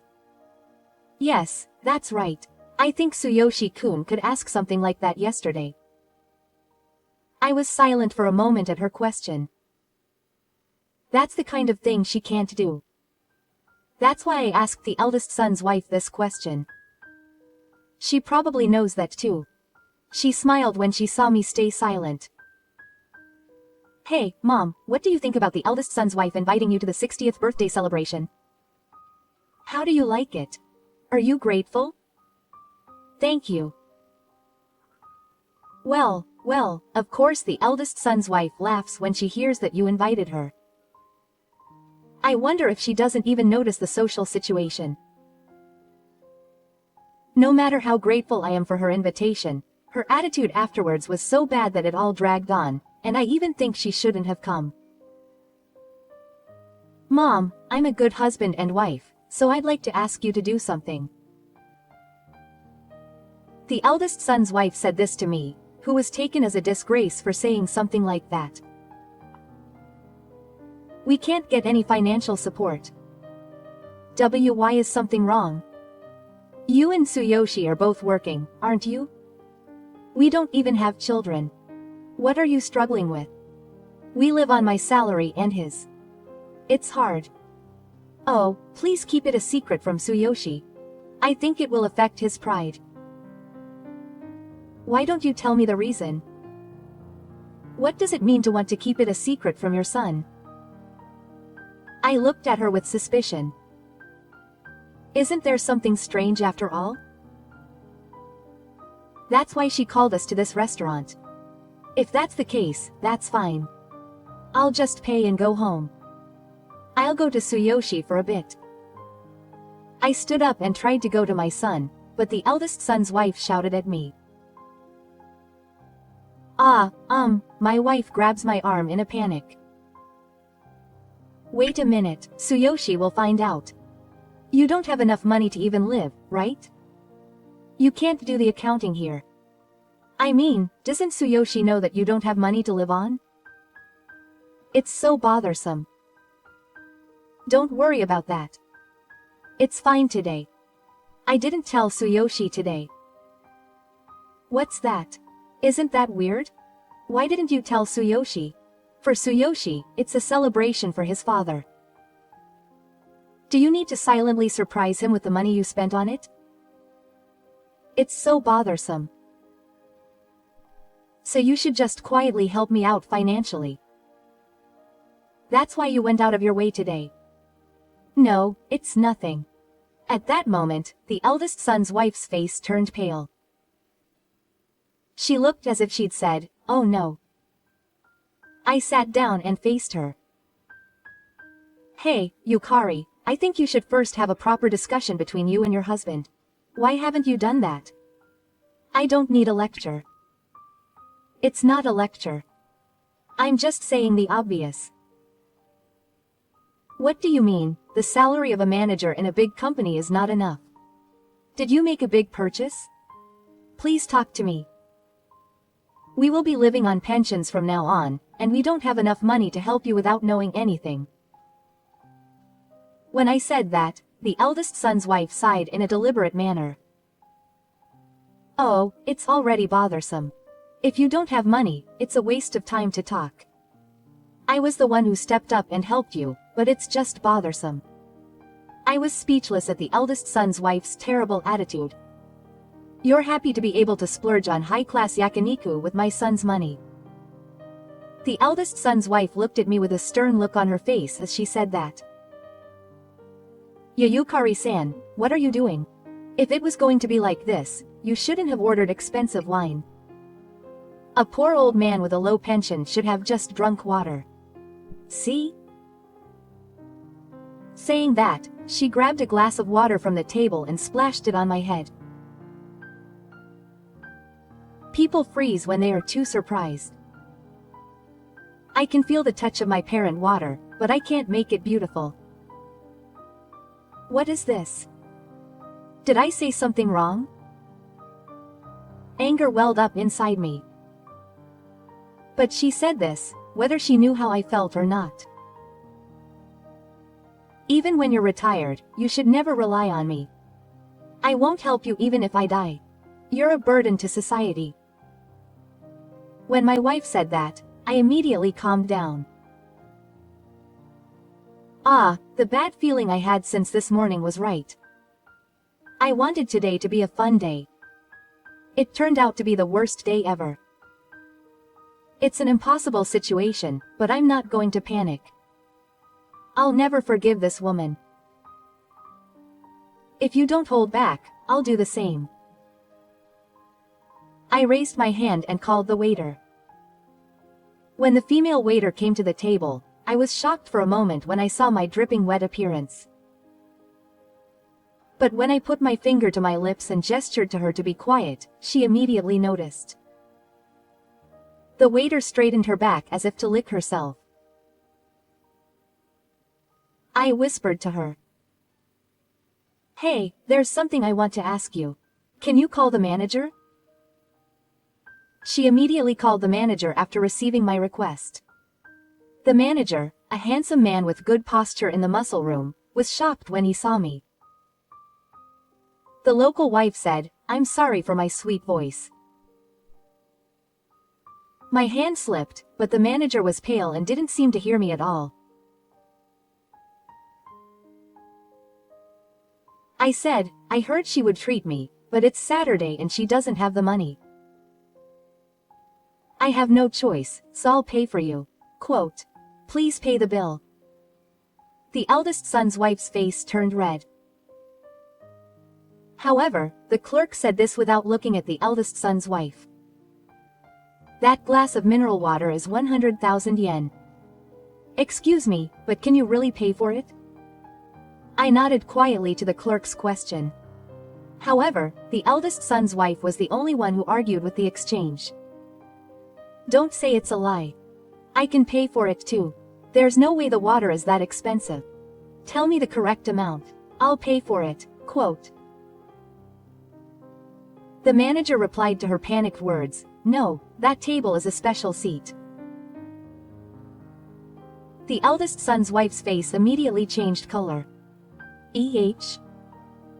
After saying that, she turned blue and then red again. What is she saying, table?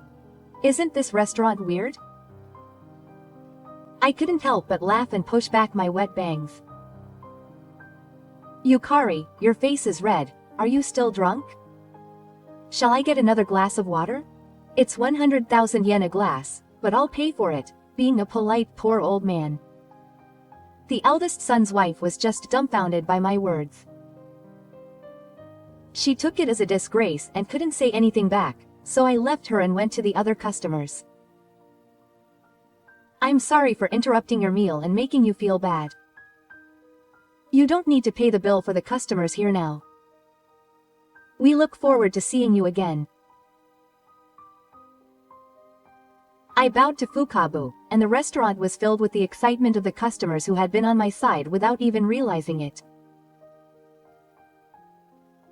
My husband looked at me with a bright expression, and my son, who was supposed to pay the bill, was holding his head, wondering what to do about the drastic change in the situation.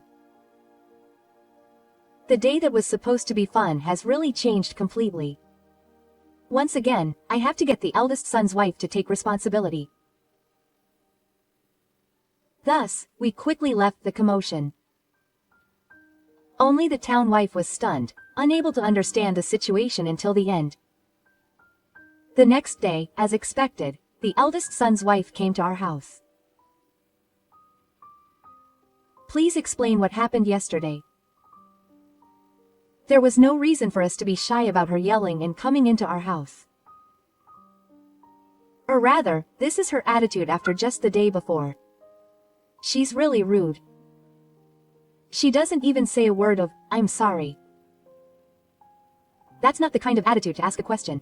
She doesn't understand how bad her actions were. I said this coldly and she raised her voice even more.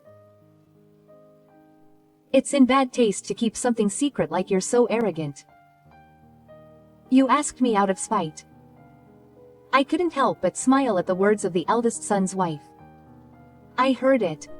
She was the owner of that yakiniku restaurant. The eldest son's wife trembled with anger.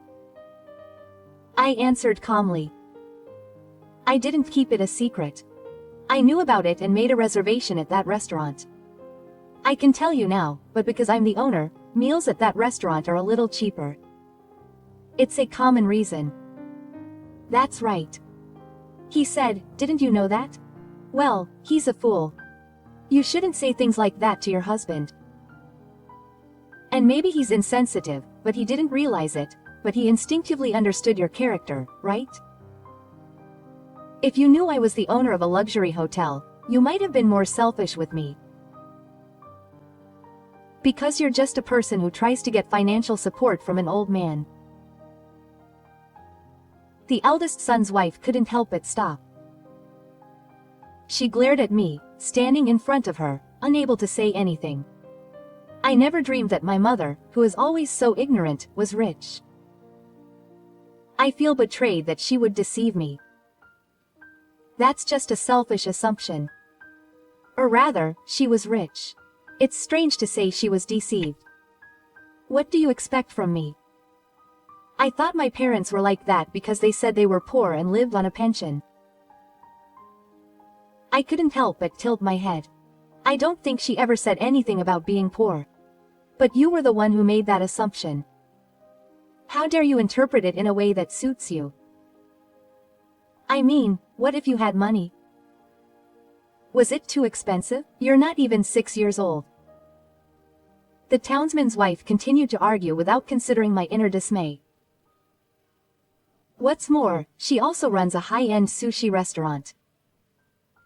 Why can't you help out if you have that much money? You're not stingy. You're mega stingy.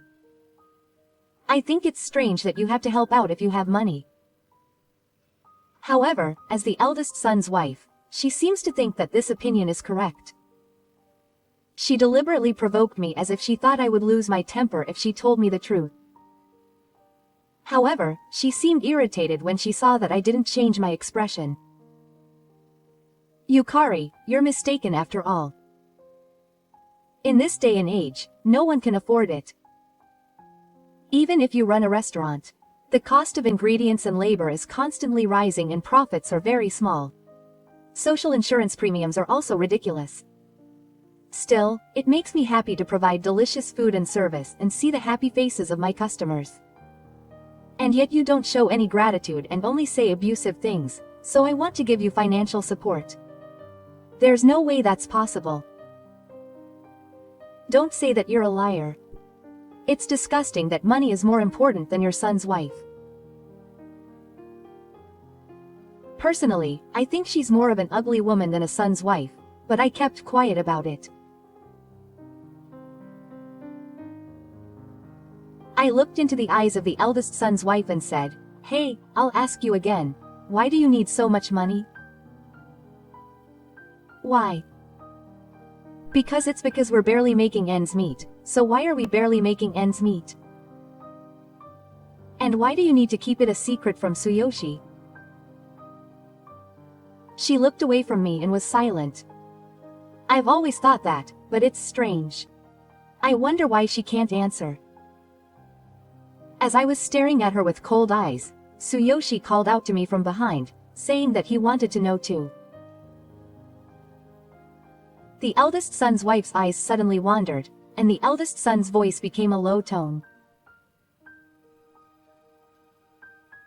It's difficult to manage the money, the eldest son's wife replied. So why doesn't she consult with me, her husband? Well, from the perspective of the flag, the eldest son's wife's excuses seemed unreasonable. I'm sure she knows that too. But she didn't mention it and just looked at her.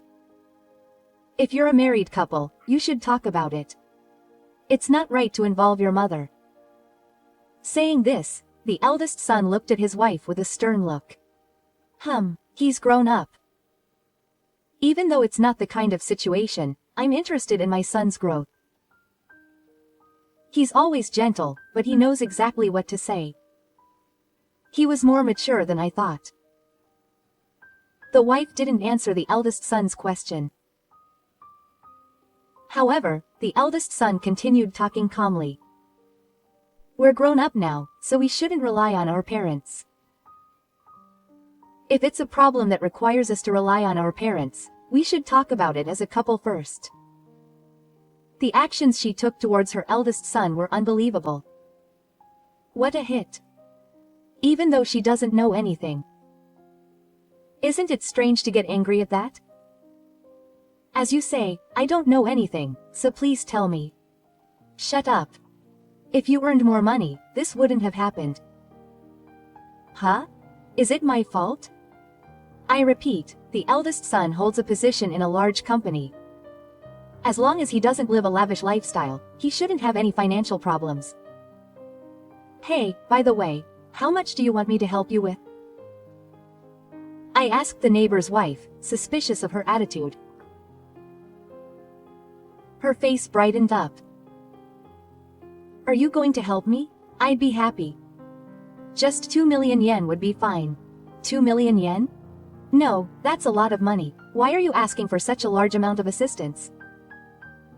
Is there something you want? Or, for example, medical expenses for your family's illness. That's a promise you won't ask about. I almost sigh. I don't remember making that promise. Come on, you can manage with your savings for 2 million yen. The wife retorted to the eldest son's words. I don't have any savings anymore. Huh? I don't have any savings. Why? The eldest son turned pale and was at a loss for words. I don't know how much he had saved, but judging by his state, it seems that he has lost quite a bit of money. Yukari, please tell me everything honestly. What did you do? If I tell you, will you give me 2 million yen? If I don't tell you, I won't give you any. Well, if you tell me, I'll consider it. The eldest son's wife thought for a while and answered. It's compensation. What? I'm not at fault, but the other wife's lawyer is demanding compensation. I and my eldest son both asked again. What are you talking about? Compensation. Did you cheat in the past? I'll say it again, I'm not at fault. I was just pushed around.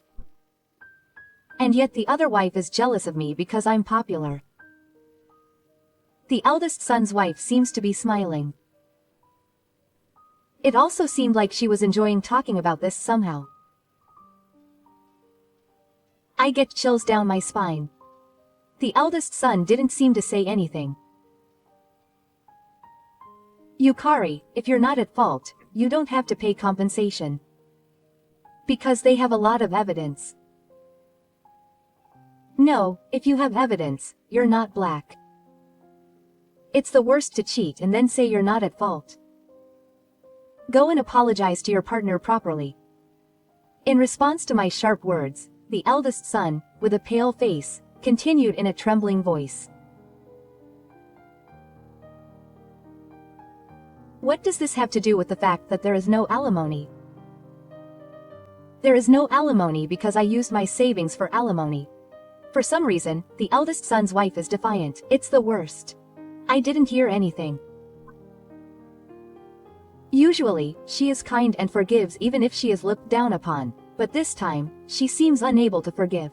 Don't mess with me. It was supposed to be used for the family's future living expenses. You're saying she spent it all? Shut up. It's your fault for not noticing because you're a slacker, idiot, and spacey. I was angry too when my eldest son, who did nothing wrong, was treated like a villain. Of course it's the person who spent it who was at fault. Shut up, shut up. I'm not to blame. I just bought what I wanted because there was money there. There was a good man there, so I dated him, and he turned out to be married. She starts making excuses like she's just a child. Of course, there's nothing cute about her like a child. In fact, I even feel disgust. My anger was already at its limit. I'll tell you straight out, you're the worst. You thought you'd force me and others to pay your alimony and continue living as if nothing had happened. Huh. What's wrong with that? Everyone makes mistakes when it comes to alimony. Problems don't come with past relationships. That's the reason I kept it a secret. If you just help me, I can get my peaceful days back. No, do you still really think that? I do. No, this child. I couldn't help but hold my head in my hands. To be honest, I don't even want to talk about it, because it's a different level of conversation. Of course it's impossible. The eldest son, who had been listening in silence, spoke up. Let's end it now. The eldest son's wife opened her eyes in surprise, then asked with a grinning smile. What does that mean? There's no way I can continue being a couple with you. Wait. Why is that? Were you listening to what I was saying? I was listening. Of course. And I told you to do as I said. I decided that I couldn't live with you because I had heard it. I don't understand why he brought up divorce in this situation. The eldest son's wife was speechless at the words of the eldest son. And she asked me if it was strange, right? It's strange to ask me such a question in this situation, but that means she doesn't understand the situation correctly either. I closed my eyes and took a deep breath. Well, I don't want to interfere in your divorce battle, but if you say it depends on my flames, I'll say it. The eldest son's wife looks at me with shining eyes. The eldest son nods quietly. I said in a strong tone. There's no way I'm going to pay it. If she bows her head in sincerity, it's one thing, but I can't believe she's pretending to be a good wife and trying to take money. In the first place, I don't want a woman who cheated in the past to be my son's wife. I want her to get away from my child as soon as possible. I said earlier that she would support me. I said that there is a possibility. 100 steps. If you're repenting and want to rebuild, it might be possible. When I said that, the wife looked at the man. Gominami checked his face. Hey, don't show me something ugly. She seemed to be unexpectedly shocked by her husband's rudeness. What are you saying? The eldest son ignored it and continued the conversation. We'll hire a lawyer to discuss savings and assets. Whatever you do with whom, it's none of my business. Live as you like. Then what about the 2 million yen? I said I'd give it to you. You liar and fraud. Are you going to call me later and still say it? I said to her as she yelled. If you say that, I'll charge you 100,000 yen for the water from yesterday. I can prepare a refill. Of course, you'll have to drink it from the top. Wow. No. Why me? Because you splashed it on me. It's the water you used, so I'll charge you. She stepped back, probably scared of my sales smile. She looked at the eldest son's face as if asking for help, but he didn't even look at her and said something unexpected. That's right, Mom, 1 drink. No, I'm the denominator too, so I can ask for 2. Yes, shall I prepare it by the glass, not by the spirit? That's good. Or rather, why don't you give her the entire meal cost today? It also serves as alimony. The daughter-in-law is left with her mouth open by the words of the eldest son. How can you say such a terrible thing? The eldest son and I looked at each other without thinking. To be honest, we feel that what you did was worse, but we didn't feel like telling you every single thing, so we kept quiet. I want you to learn this much on your own. I can't deal with these people anymore. I'm going home. Did you say that and not want to pay? The eldest son's wife rushed off, clutching her bag in a panic. I can't believe you left without paying. That customer is banned from coming back.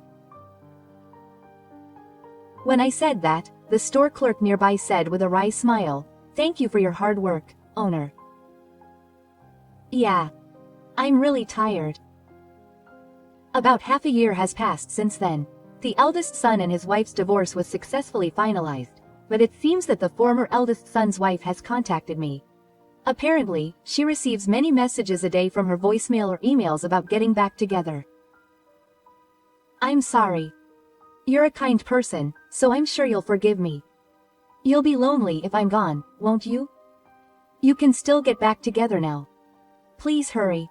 She urges us to get back together like a TV shopping show.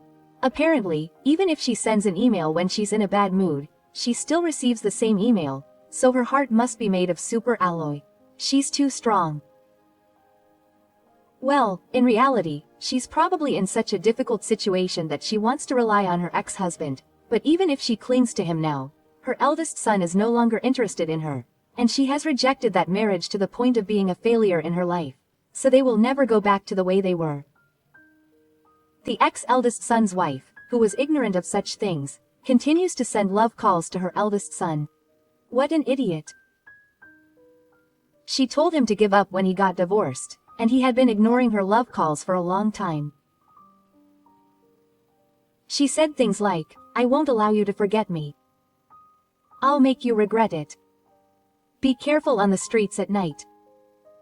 She started sending scary messages like these. The eldest son responded businesslike without any reaction. If she continues to be persistent, I will consult with the authorities who should scold her. Then, my ex-wife stopped contacting me. The police and the courts and such things may have become traumatic for her. The effect was direct. And my eldest son will not be swayed by her no matter what she says in the future. Why? Because he has already decided to remarry. The other woman is a 28-year-old girl who works at my restaurant.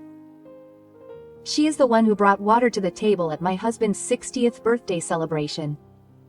She is cheerful, observant, and has a very good work attitude. I would rather she take a break. I would like to ignore the law and secretly increase her paid leave. She is a wonderful woman who is perfect as both a wife and an employee. I would even like to hand over my restaurant to her in the future.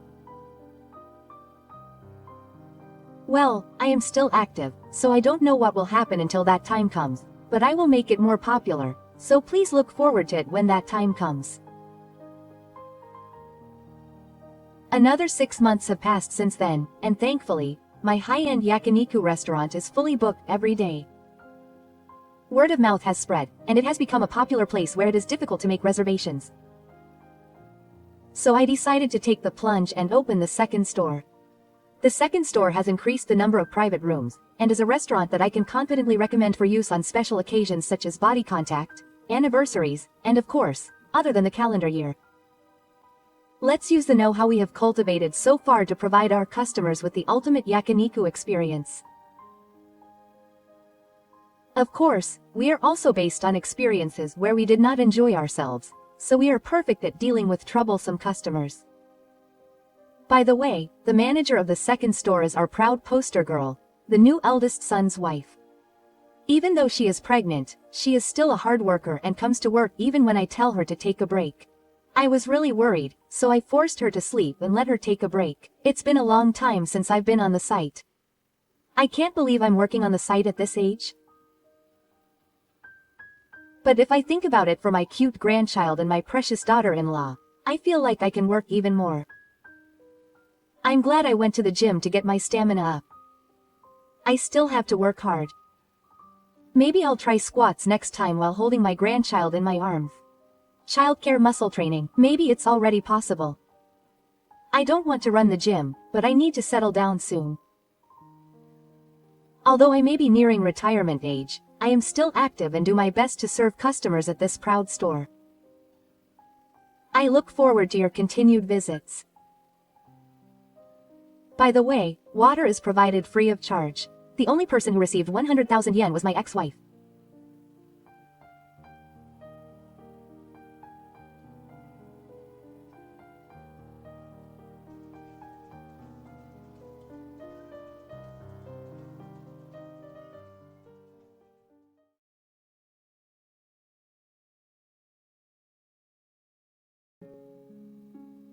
It's no use having a husband around. It's true that even though it's the due date of their child, her childhood friend and her husband are going on a trip together, and of all people, she's also his ex-girlfriend. This man cares more about his childhood friend and ex-girlfriend than his child or his wife. If that's what you want, then do as you please. Then I'll just prioritize my child over you and everything else. Prepare yourself, because I'll beat you up thoroughly. My name is Yukiko. I'm a 40-year-old who loves cats. It's cute when a cat that doesn't get affectionate sometimes comes and sits on your lap. Some people say that cats aren't cute because they don't get close to you, but I think that's part of what makes them so adorable. That's right, if it was a cat, you could still think it's cute even if it doesn't get close to you, but that's not the case when you're married. 10 years ago, I was living with a husband who didn't get close to me at all. I was 30 at the time. My husband is the same age as me, and we'd been married for 3 years. We had just moved to his hometown for work. I was pregnant and should have been blissfully happy, but I soon began to regret moving back to my husband's hometown. My husband has a childhood friend who used to be his ex-girlfriend. Her name is Ayumi. She's 1 year younger than my husband, and I've only seen a photo of her once, but she's very cute. Because of that, I can't help but feel a little uncomfortable that she's his ex-girlfriend. I even started to worry that he might want to get back together with her. But my husband never invited her to his wedding, and I thought that there was almost no connection between them anymore. But one day, the intercom rang, and as I was about to go to the door, my husband happily said, "I'm coming in."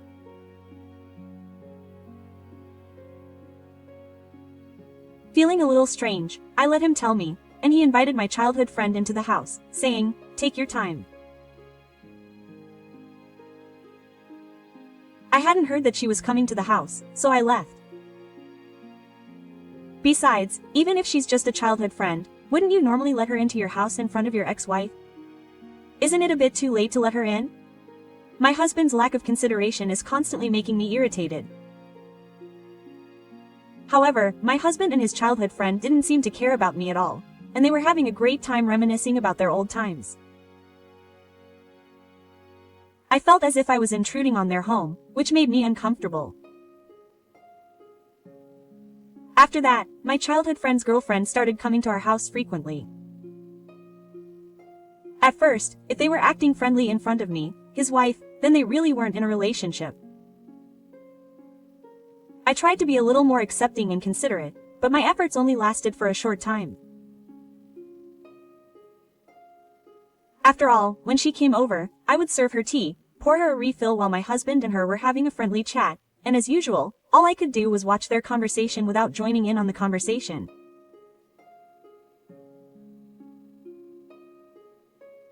My husband, for his part, didn't seem to want to include me in the conversation, and even when my childhood friend occasionally brought up the topic, he would immediately change the subject to something I didn't understand.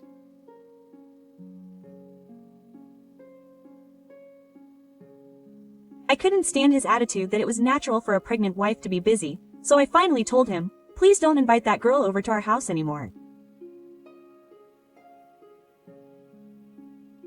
Why can't she meet up with her friends? Besides, I'm pregnant too, so I want the house to be a place where I can relax if possible. The real reason was that I was uncomfortable seeing my husband and his ex-girlfriend getting along in front of me, but I couldn't say that because I was afraid of being seen as petty. Then he said, "What the heck? You're petty. You should be open-minded enough to let her come over once a week if you want to make her want to come over again." I couldn't believe my ears when I heard my husband say that. After all, she's his wife. That's right.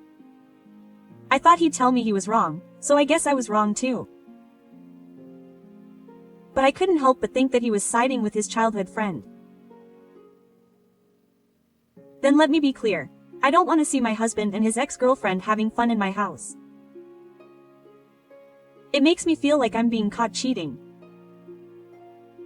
I'm sure they're having a healthy relationship right in front of you. But you're not letting me in on your conversations with her. Moments like that left me speechless. It seems like he was doing it intentionally rather than consciously. It wasn't cheating.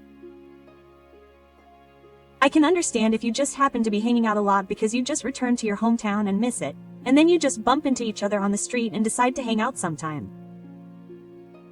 But you always go out of your way to invite her to come over. That's normal for a friend. You've never even invited a male friend over to your house. That's how you and Ayumi are.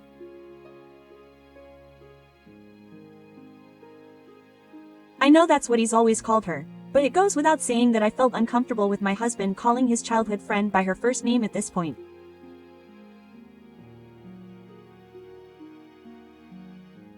It just sounded so familiar, like he was calling her. I'm sorry. Well, yeah. I went too far.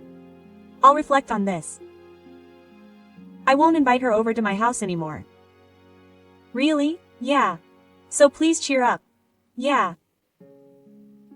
My husband said that and hugged me and patted my head, but even that gesture felt like a rush job.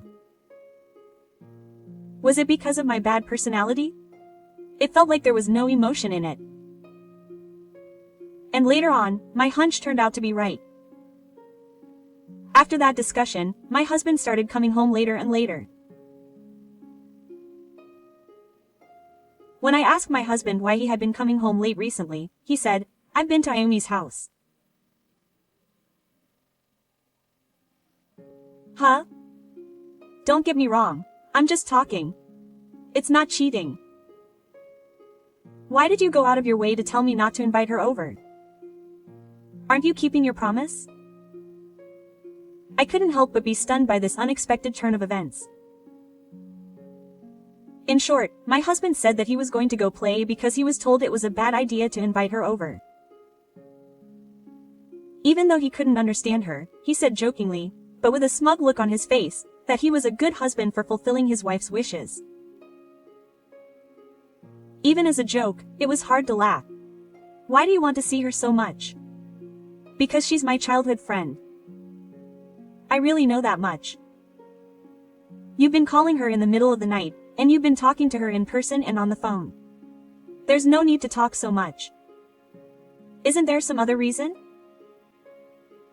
What's another reason? For example, when you said you still loved her, and I glanced at my husband, his face looked scary. That's not right. There's no way that would happen. It's clearly a throwaway. This is the worst. It goes without saying that my point was absolutely correct.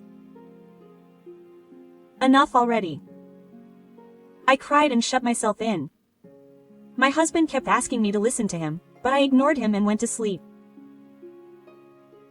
Tomorrow is the due date, so what will happen to us as a couple? Will we be able to welcome this child as a couple? The next morning, filled with such anxiety, I woke up to a commotion at the front door. I wondered what was going on, but when I went to the door, my childhood friend was there. Tohara was carrying a suitcase, and for some reason my husband was also carrying his suitcase to the door. What are you doing? To my bird. Oh, Yukiko. My husband looked back at me as if nothing had happened. I'm going on a trip with Ayumi now. I didn't hear anything. What are you talking about? Today is the due date. I was going to tell you yesterday. It's because you're sleeping because you're sick. Today is Ayumi's birthday too. I don't know if the child will really be born today, but the fact remains that today is Ami's birthday. It's an important day. I don't get it. So you care more about your childhood friend's ex-girlfriend than your child? First of all, why would you tell me about the trip the day before? That's weird. If I told you before then, you would have objected. I would have objected no matter when you told me. That's weird. Traveling with your ex-girlfriend.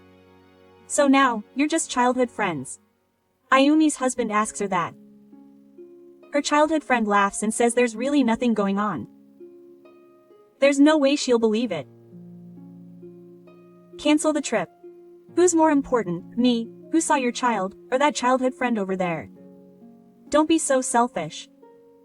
It would be a waste to cancel, so I can't do that. I was so shocked by my husband's outright rejection that tears welled up in my eyes.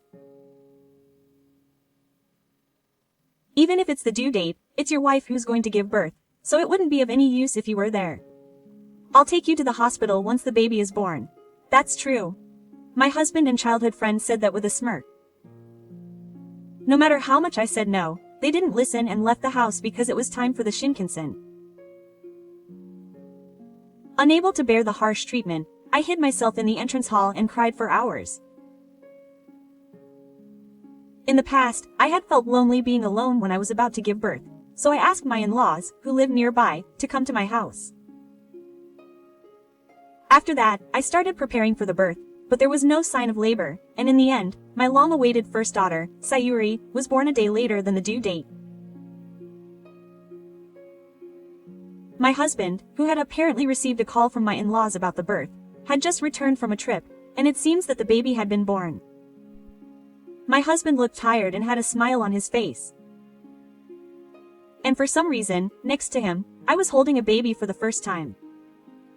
My childhood friend was excited. There's no way I'd let you hold my child. The nurse, who knew nothing about this, tried to leave the child with my husband. My husband happily reached out his hand and tried to pick up the child, saying, "I'm a father." Huh? Who? At the same time that I said that, my mother called out to the nurse and took the child. My husband received cold stares from my in-laws and my parents. Well, my husband let out a nonchalant voice. Quote, "Mom, give me that," my mother said, taking a hair out of my bag and handing it to my husband. "What's this? A divorce application?" "Yes, it is." I responded to my husband with a shocked expression. Quote, "How dare you say, I'm going to die? That's too much. A man who goes on a trip with his ex-girlfriend on the due date shouldn't act like a father. This child doesn't deserve to be that kind of father. Up until now, I've been able to endure it all by myself, but from now on, I'll have to drag the child into it. I don't want that, so I'm getting a divorce." I thought it was better for a child to have both parents together, but a child wouldn't want parents who fight about their ex-girlfriend every day. My husband responded to my words by saying, "Hey, that's too short a time. Don't get so angry just because of a trip." Quote. He tried to appease me with a smug look on his face. However, a popping sound echoed and my husband staggered. It was my mother-in-law who pulled my husband. Don't underestimate a woman giving birth. You have no sense of responsibility as a father. Quote, if Yukiko had been alone when she realized it, she might have died. My father-in-law licked my mother-in-law, who was breathing heavily with anger. However, my father-in-law was also furious with my husband. He glared at my husband with red eyes, saying he was ashamed of raising such a son. What the heck, even my mother's. Taka is on a trip. I didn't cheat on you. I'm this child's father. You're treating him too badly. I don't think of him as a father. When I raised my voice at my husband's words, Yoshishi gently rubbed my back, saying that he would touch my body. I'm truly glad that my in-laws paid the difference and gave me a private room because they thought there would be a fight if my husband came over. None of us could suppress our anger at my husband at that moment. I think my parents are right that we can't leave our daughter with Shinji-kun anymore, I replied.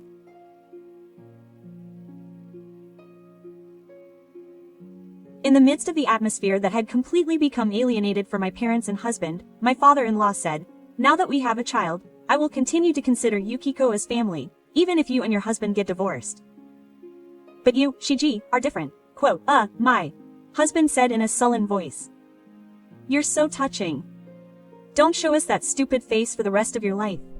Quote, oh, Dad, that can't be right. We're the ones who got mad because you don't understand the gravity of this. We don't want a stud who can't even protect his child and prioritizes his own desires in our house. That's not how you should put it. Not only you, but Yukiko is Yukiko too. We've only been married for a few years. I've even told my colleagues that we're having a child. I don't want to lose my family like this right now. Think again. Even after all this, you're still selfish. I don't want to lose my family. I don't know. Quote, did you really think of me and our child as family in the first place? My husband's eyes wandered at my words and he glanced at his childhood friend. You really do like her, don't you? Why don't you start over? Just marry her. The moment I said that, my husband's eyebrows knitted together and he hesitated for a moment. He wasn't completely unhappy, but he must have wondered what his childhood friend thought. Wait, ma'am. I really have no interest in this guy anymore. The guy the first dated before was just a middle school student who had a crush on an older guy, and I really don't see Ji-kun as a man at all.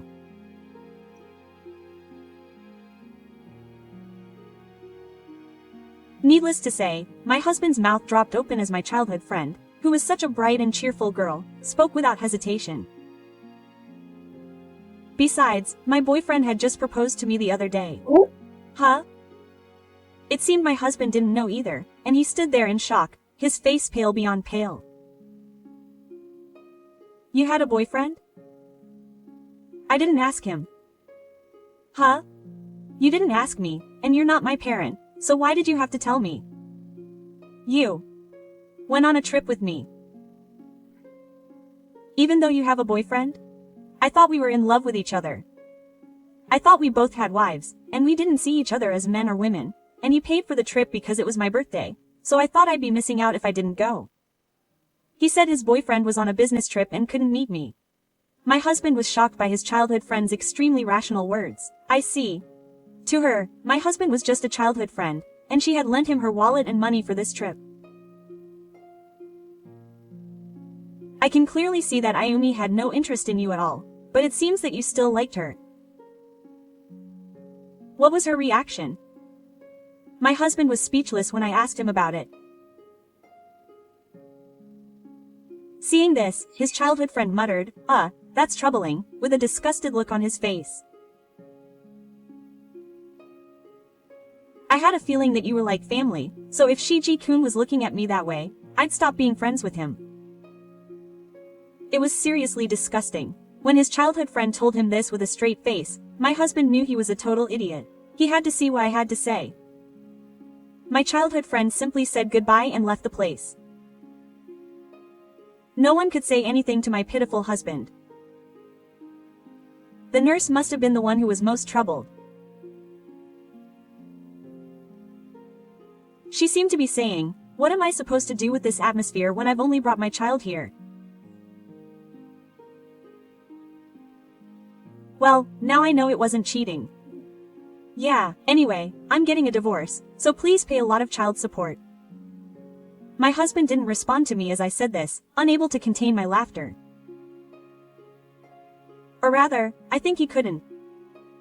My sister-in-law pulled my husband, who was stunned and slumped, out of the hospital room. After that, my husband didn't want to be alone for a while. He cried and refused to divorce me, begging me to forgive him since it wasn't cheating, but I gave him no chance and went ahead with the divorce without asking any questions. They say that having children makes women stronger, and it really seems to be true. It was thanks to my child that I was able to decide that I should divorce this husband as soon as possible and focus on raising him. I received his education expenses and the alimony that I thought would be impossible. My in-laws, worried that we wouldn't get much in the way of property since we had only been married for a short time, yelled at my husband and made him pay. They also supported my life with the children, and thanks to them I have a comfortable life. On the other hand, my husband was impressed by my in-laws as he had declared, and they gave me all the money they had on hand, and told him to move out of the house they were living in, leaving him homeless for a while. He had a job, so he seemed to find a place to live right away, but it seems he had lost his place at work. My husband hid the fact that he was divorced in the car. He seemed to think of himself as a good father who pretended to have a family and participated in raising the children. However, he was spotted buying a lunchbox for one person at a convenience store while traveling, and somehow the divorce was discovered. He was perceived as a pathetic person who pretended to have a family in the car, and it seems he became quite uncomfortable. There must be a wall between him and the female employees. There were even rumors that he never had a wife to begin with, and he was treated like a total pathetic person. Apparently her husband was also putting on a show and saying things like, "I abandoned my wife," but that must have only made the female employees even more resentful. How rude of her to care so much about herself that she keeps closing herself off and narrowing her space. She can't quit her job to pay for his education, and she continues to work despite being looked down upon. Meanwhile, my children are grown up and she's become a bit cheeky lately. Quote, "Mom, if you skip using your nighttime lotion, your nasolabial folds will get deeper," she says. What's with that slightly goody-goody comment? Girls do grow up so fast. When I was in elementary school, I used to admire my parents' cosmetics, and I guess it's a path that everyone goes through, since we're at an age where we can really focus on beauty. I guess I'll do as my daughter says and pat my nasolabial folds with an anti-sagging lotion using a cotton pad. She's a precocious and cheeky girl, but she also helps me clean. She's become interested in cooking recently, and we've had more opportunities to make dinner and sweets together. I'm excited to make cookies for my in-laws this weekend and take them to them. My father is currently into making soba noodles, so I'm planning to take lessons in that next month or so. When I decided to become a single mother, I was really anxious at first. I wondered if I could really make my child happy. I wondered if I would make him feel lonely or poor. But when I looked into it, I realized that I have much more support than when I was living with my husband, and my child is growing up with the love of many people.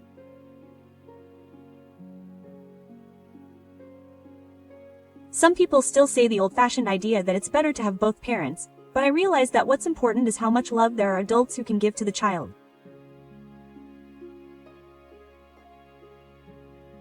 We are not just a mother and child. We are a family supported by many people. I think about this every day.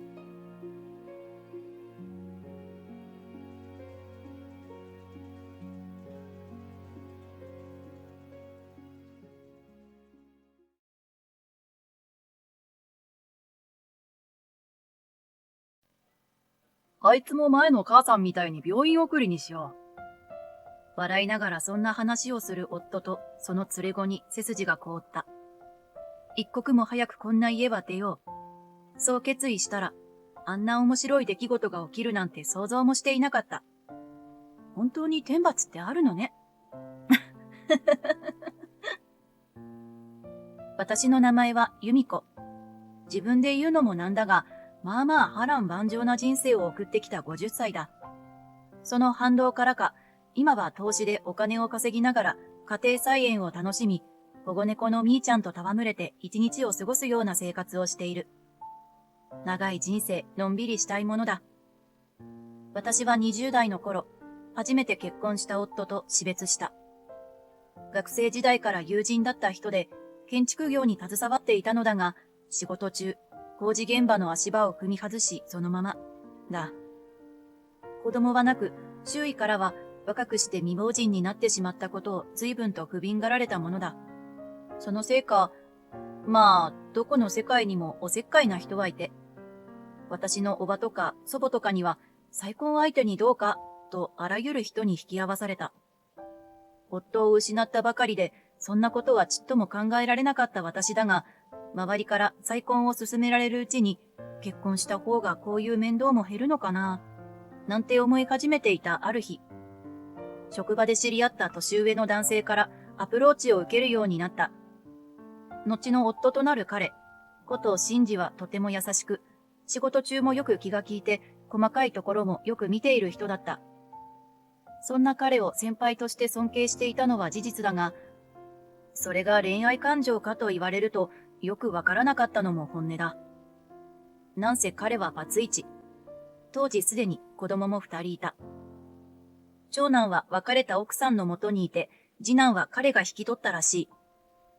例えば結婚とか、先々のことを考えると、いかに彼がアプローチをしてくれようとも、2人で一緒にいる未来というものがあまり思い浮かばなかったのだが、彼との仲が親しくなるにつれ、次男の誠も私に懐いてくれて、彼との未来をだんだんと現実的に考えられるようになっていった。彼が初めて私を食事に誘ってくれたのは、私が28歳の時だった。それから慎重に、いろんなことを2人で考え、36歳で私は彼との再婚に踏み切ったのだった。え？優斗が戻ってくるの？夫の言葉に私は思わず目を向いた。優斗とはうちの長男の名前だ。もちろん夫の連れ子であり、私と夫の間に子供はいない。なんか仕事がうまくいかないらしくてさ、一人暮らしの家の家賃も払えないから、一時的にうちに身を寄せたいんだと。そう。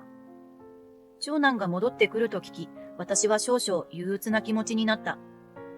長男は私が再婚して数年ほど経った頃に、夫の元妻から、金銭的に苦しいからそっちで面倒を見てくれ、と、半ば真剣放棄のような状態で託された。とはいえ、最初は私と長男も親子として案外仲良くやれていたのだ。次男と揃って一緒に買い物に行ったりもしていたし、お母さんとも呼んでくれていた。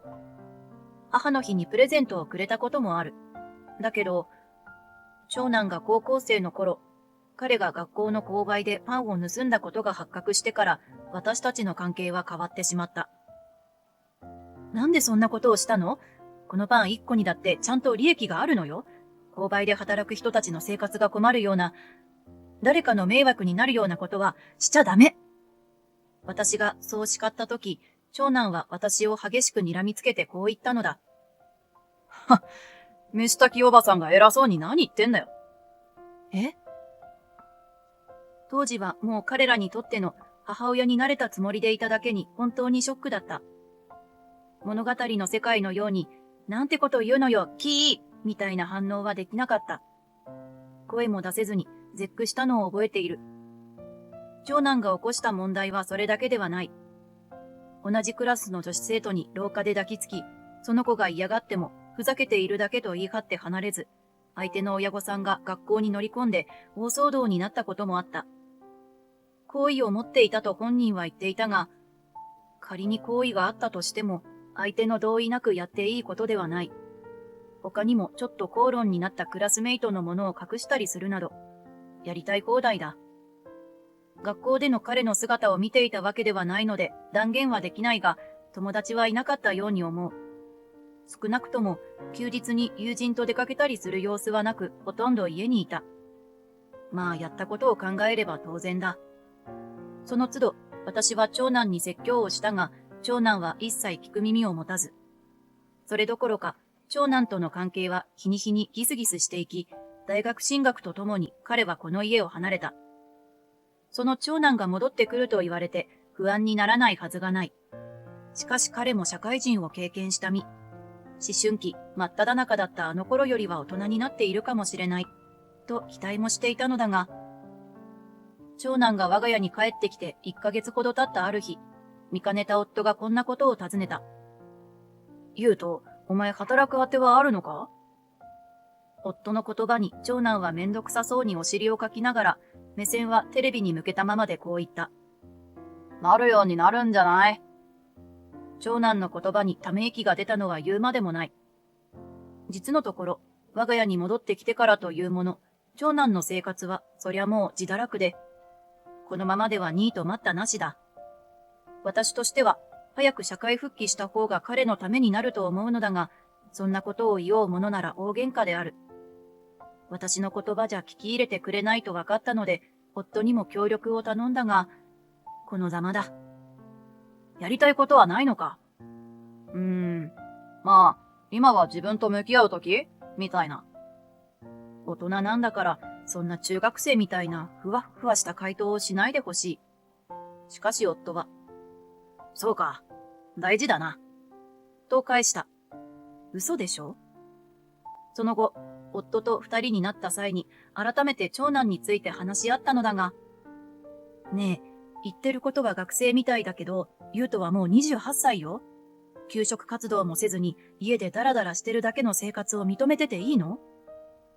私の言葉に、夫がと頭を抱える。とは言ってもな、あいつ前の職場で人間関係のトラブルを起こしたらしくて。初耳だったわ。どんなトラブルだったか聞いてもいい？上司のやり方が気に食わなくて、大っぴらに文句を言って村八分にされたらしい。それは、夫からの言葉だけでは、上司のやり方に対して、長男の言い分が正しかったのかどうかはわからない。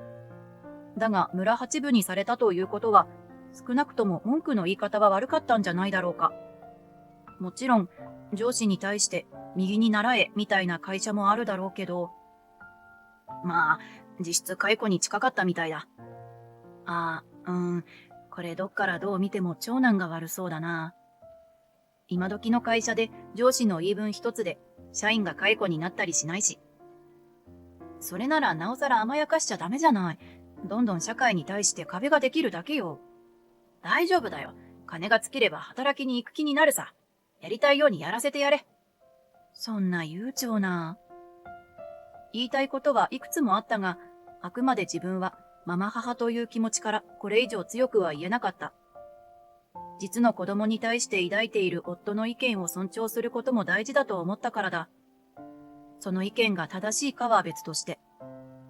良好な関係を築いている次男とならば、夫抜きできちんとこういう話もできるのだが、夫の言う通り少し様子を見るか、と思い、2ヶ月、3ヶ月と過ぎていった。唯一、長男がせっせとハローワークに通っていた理由だった失業保険の受給もとうに終わっている。気づけば今じゃ夫に小遣いまでもらっているらしい。さすがにやりたいようにやらせすぎではなかろうかと見かねた私はついに長男へこう言った。ねえ、いつまで遊びほうけるつもり？仕事も探してないでしょ。いつまでもお父さんに甘えて悪いと思わないの？直後、長男はテーブルの上にあったコップをビュンと左手で吹き飛ばした。ガシャンと激しい音を立ててコップが割れる。思わず体がこわばる。実の親でもないくせに口出すな。俺がどんな人生を送ろうとお前に関係ねえだろ。あなたが私を母親と思ってなくても、私は私なりにあなたが大事なの。このままあなたが自堕落な生活を送ることを見過ごせないわ。親なら子供のしたいようにさせるべきだろ。それは子供が子供の年齢の時だけよ。あなたはもういい大人なの。本来なら自分で自分の人生がどうあるべきか。うるせえっつってんだろ。ああ、ほんと元の母親の方が言いなりでよかったな。そんな言い方。罰としてこの金もらうから。え？ちょっと。そう言って長男は私の制止も聞かずに生活費の入った封筒から万札を2枚ほど抜き去り自室へと引きこもった。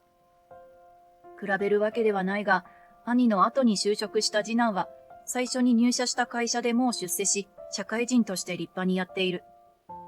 どちらも愛情はきちんと注いだつもりだ。一体何が悪かったのだろう。答えは到底見つからず、その夜は少しも眠れなかった。この日のことは夫にも告げたが、相変わらずのらりくらりで改善する兆しはない。私も負けじと折に触れ、長男に働くよう説得したが、煙たがられる一方だ。まあ、当然か。どうしたものかと頭を抱えていたある日、とんでもない会話が聞こえてきた。もうあの女めんどくせえよ。父さんなんとかしてよ。紛れもない長男の声。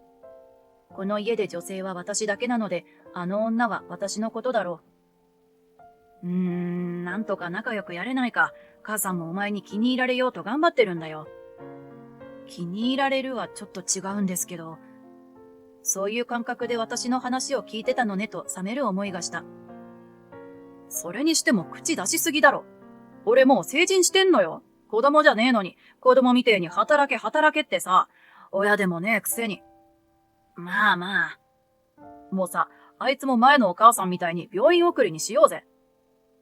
そういった長男の声は笑っていた。お前な、あれはもうダメだって言っただろ。夫もやや笑い気味に返す。え？どういうこと？だって父さんと離婚した後、あいつ俺に塾行けだのなんだのうるさかったんだよ。母子家庭だからって悪目立ちしないようにとかなんとか言ってさ。前のお母さんの愛情だろ。俺からすればおせっかいだね。だから散々わがまま言ってやったらノイローゼみたいになってさ、晴れて俺はお父さんの元に来れたってわけ。まったく、怖い息子だよ。はははと笑う親子。しかし聞いているこちらはちっとも笑えない。正直、長男が我が家に来た時は、元妻とやらに対し、親として責任感のない女性だな、と軽蔑すらしていたのだが、実際のところは、長男が元妻を嫌がって精神的に追い詰めたのだ。そんな裏があったとは、とぞっとした。それを笑って聞いている夫にもだ。夫のことは好きだった。だけどこんな話を聞いても変わらず好きでいられるかといえば話は別だ。100年の恋も冷めるとはよく言ったものである。幼い頃に大人を追い詰めた過去を持つ長男に嫌われた今、自分の身を案じたのは言うまでもない。一刻も早くこの家を出ようと思った。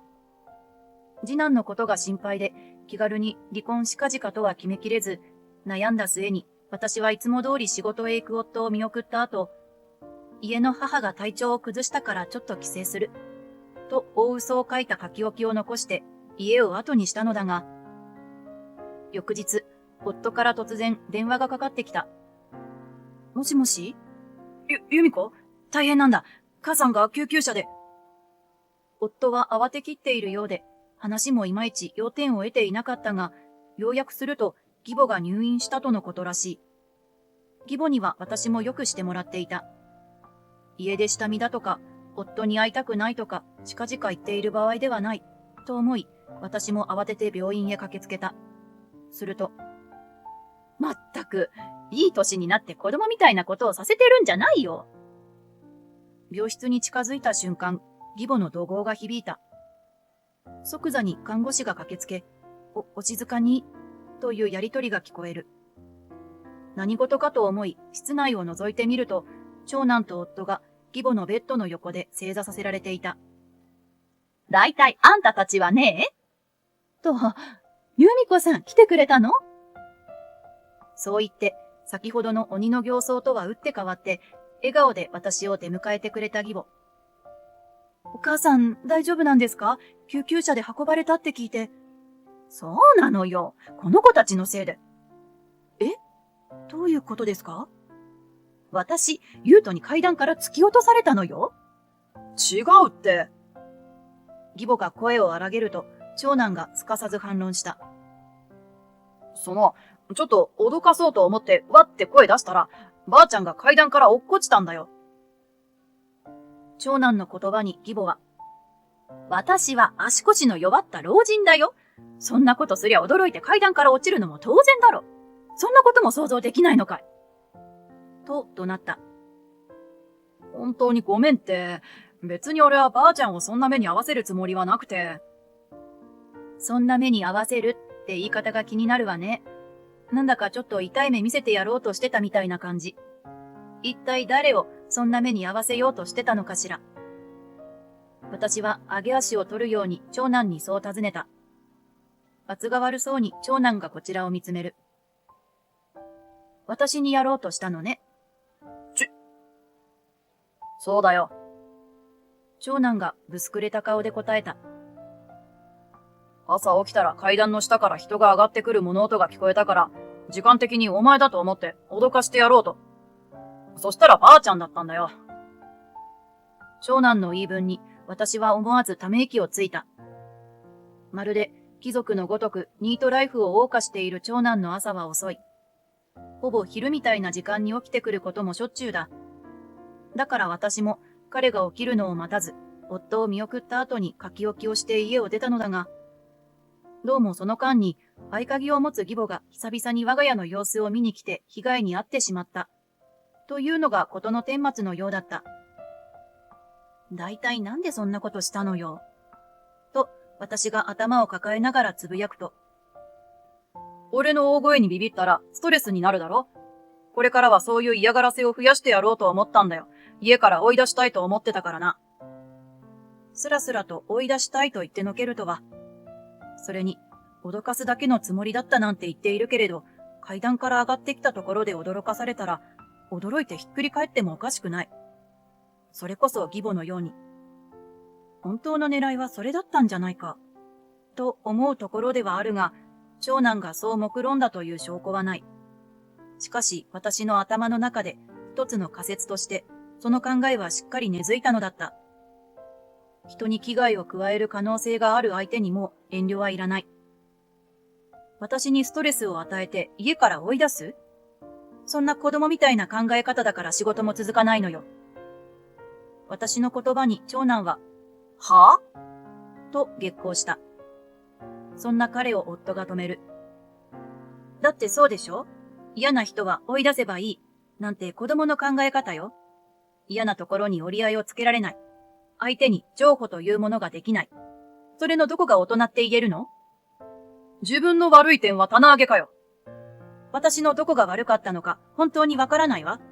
何ヶ月も家でゴロゴロして、働き口も探さないような人に偉そうにいろいろ言われてもね。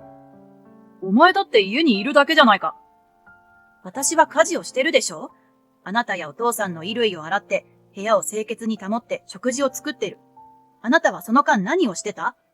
社会や誰かのためになることをした？生活費盗んでいっただけじゃない。それは、俺は悪くない。お前の育て方のせいで俺はこうなったんだ。あなたは私が何を言っても聞かなかったじゃない。それに、私のそばにあなたがいた期間なんてほんのちょっとよ。育てた覚えがないと言っても過言ではないわ。私がそう言うと、長男はグーの音も出ないのか黙り込んでしまった。お前がこいつを温かく受け止めてやらないから、優斗も冷たく当たるようになったんじゃないか？と夫。長男をかばいたいらしい。温かく受け止める？それはいつの時のことを言ってるの？優斗が購買のパンを盗んだ時？それとも同じクラスの子に無理やりハグをして学校に頭を下げに行った時？そうだよ。そういうトラブルの時にもお前が優しく受け止めることで、それは甘やかしっていうのよ。大事だからこそ叱らなきゃいけないことがあるの。甘やかしてばかりじゃろくな大人にならないのよ。こいつは愛情に飢えてたんだよ。愛情に飢えてたら何してもいいの？人に迷惑をかけても叱らずに甘やかすだけが愛情だと？そうは言ってないだろう。でも母親としてこいつを受け止める優しさや度量ってものを見せてやってほしくて。それはつまり、元の奥さんみたいに、この子に言われるがままになって、ノイローゼになれってこと？私の言葉に夫が黙った。すると、俺は母さんの育て方が悪かったとは思わないけどな。問題があったとすれば、兄ちゃん自身の素材？つか、元の性格の問題だろ。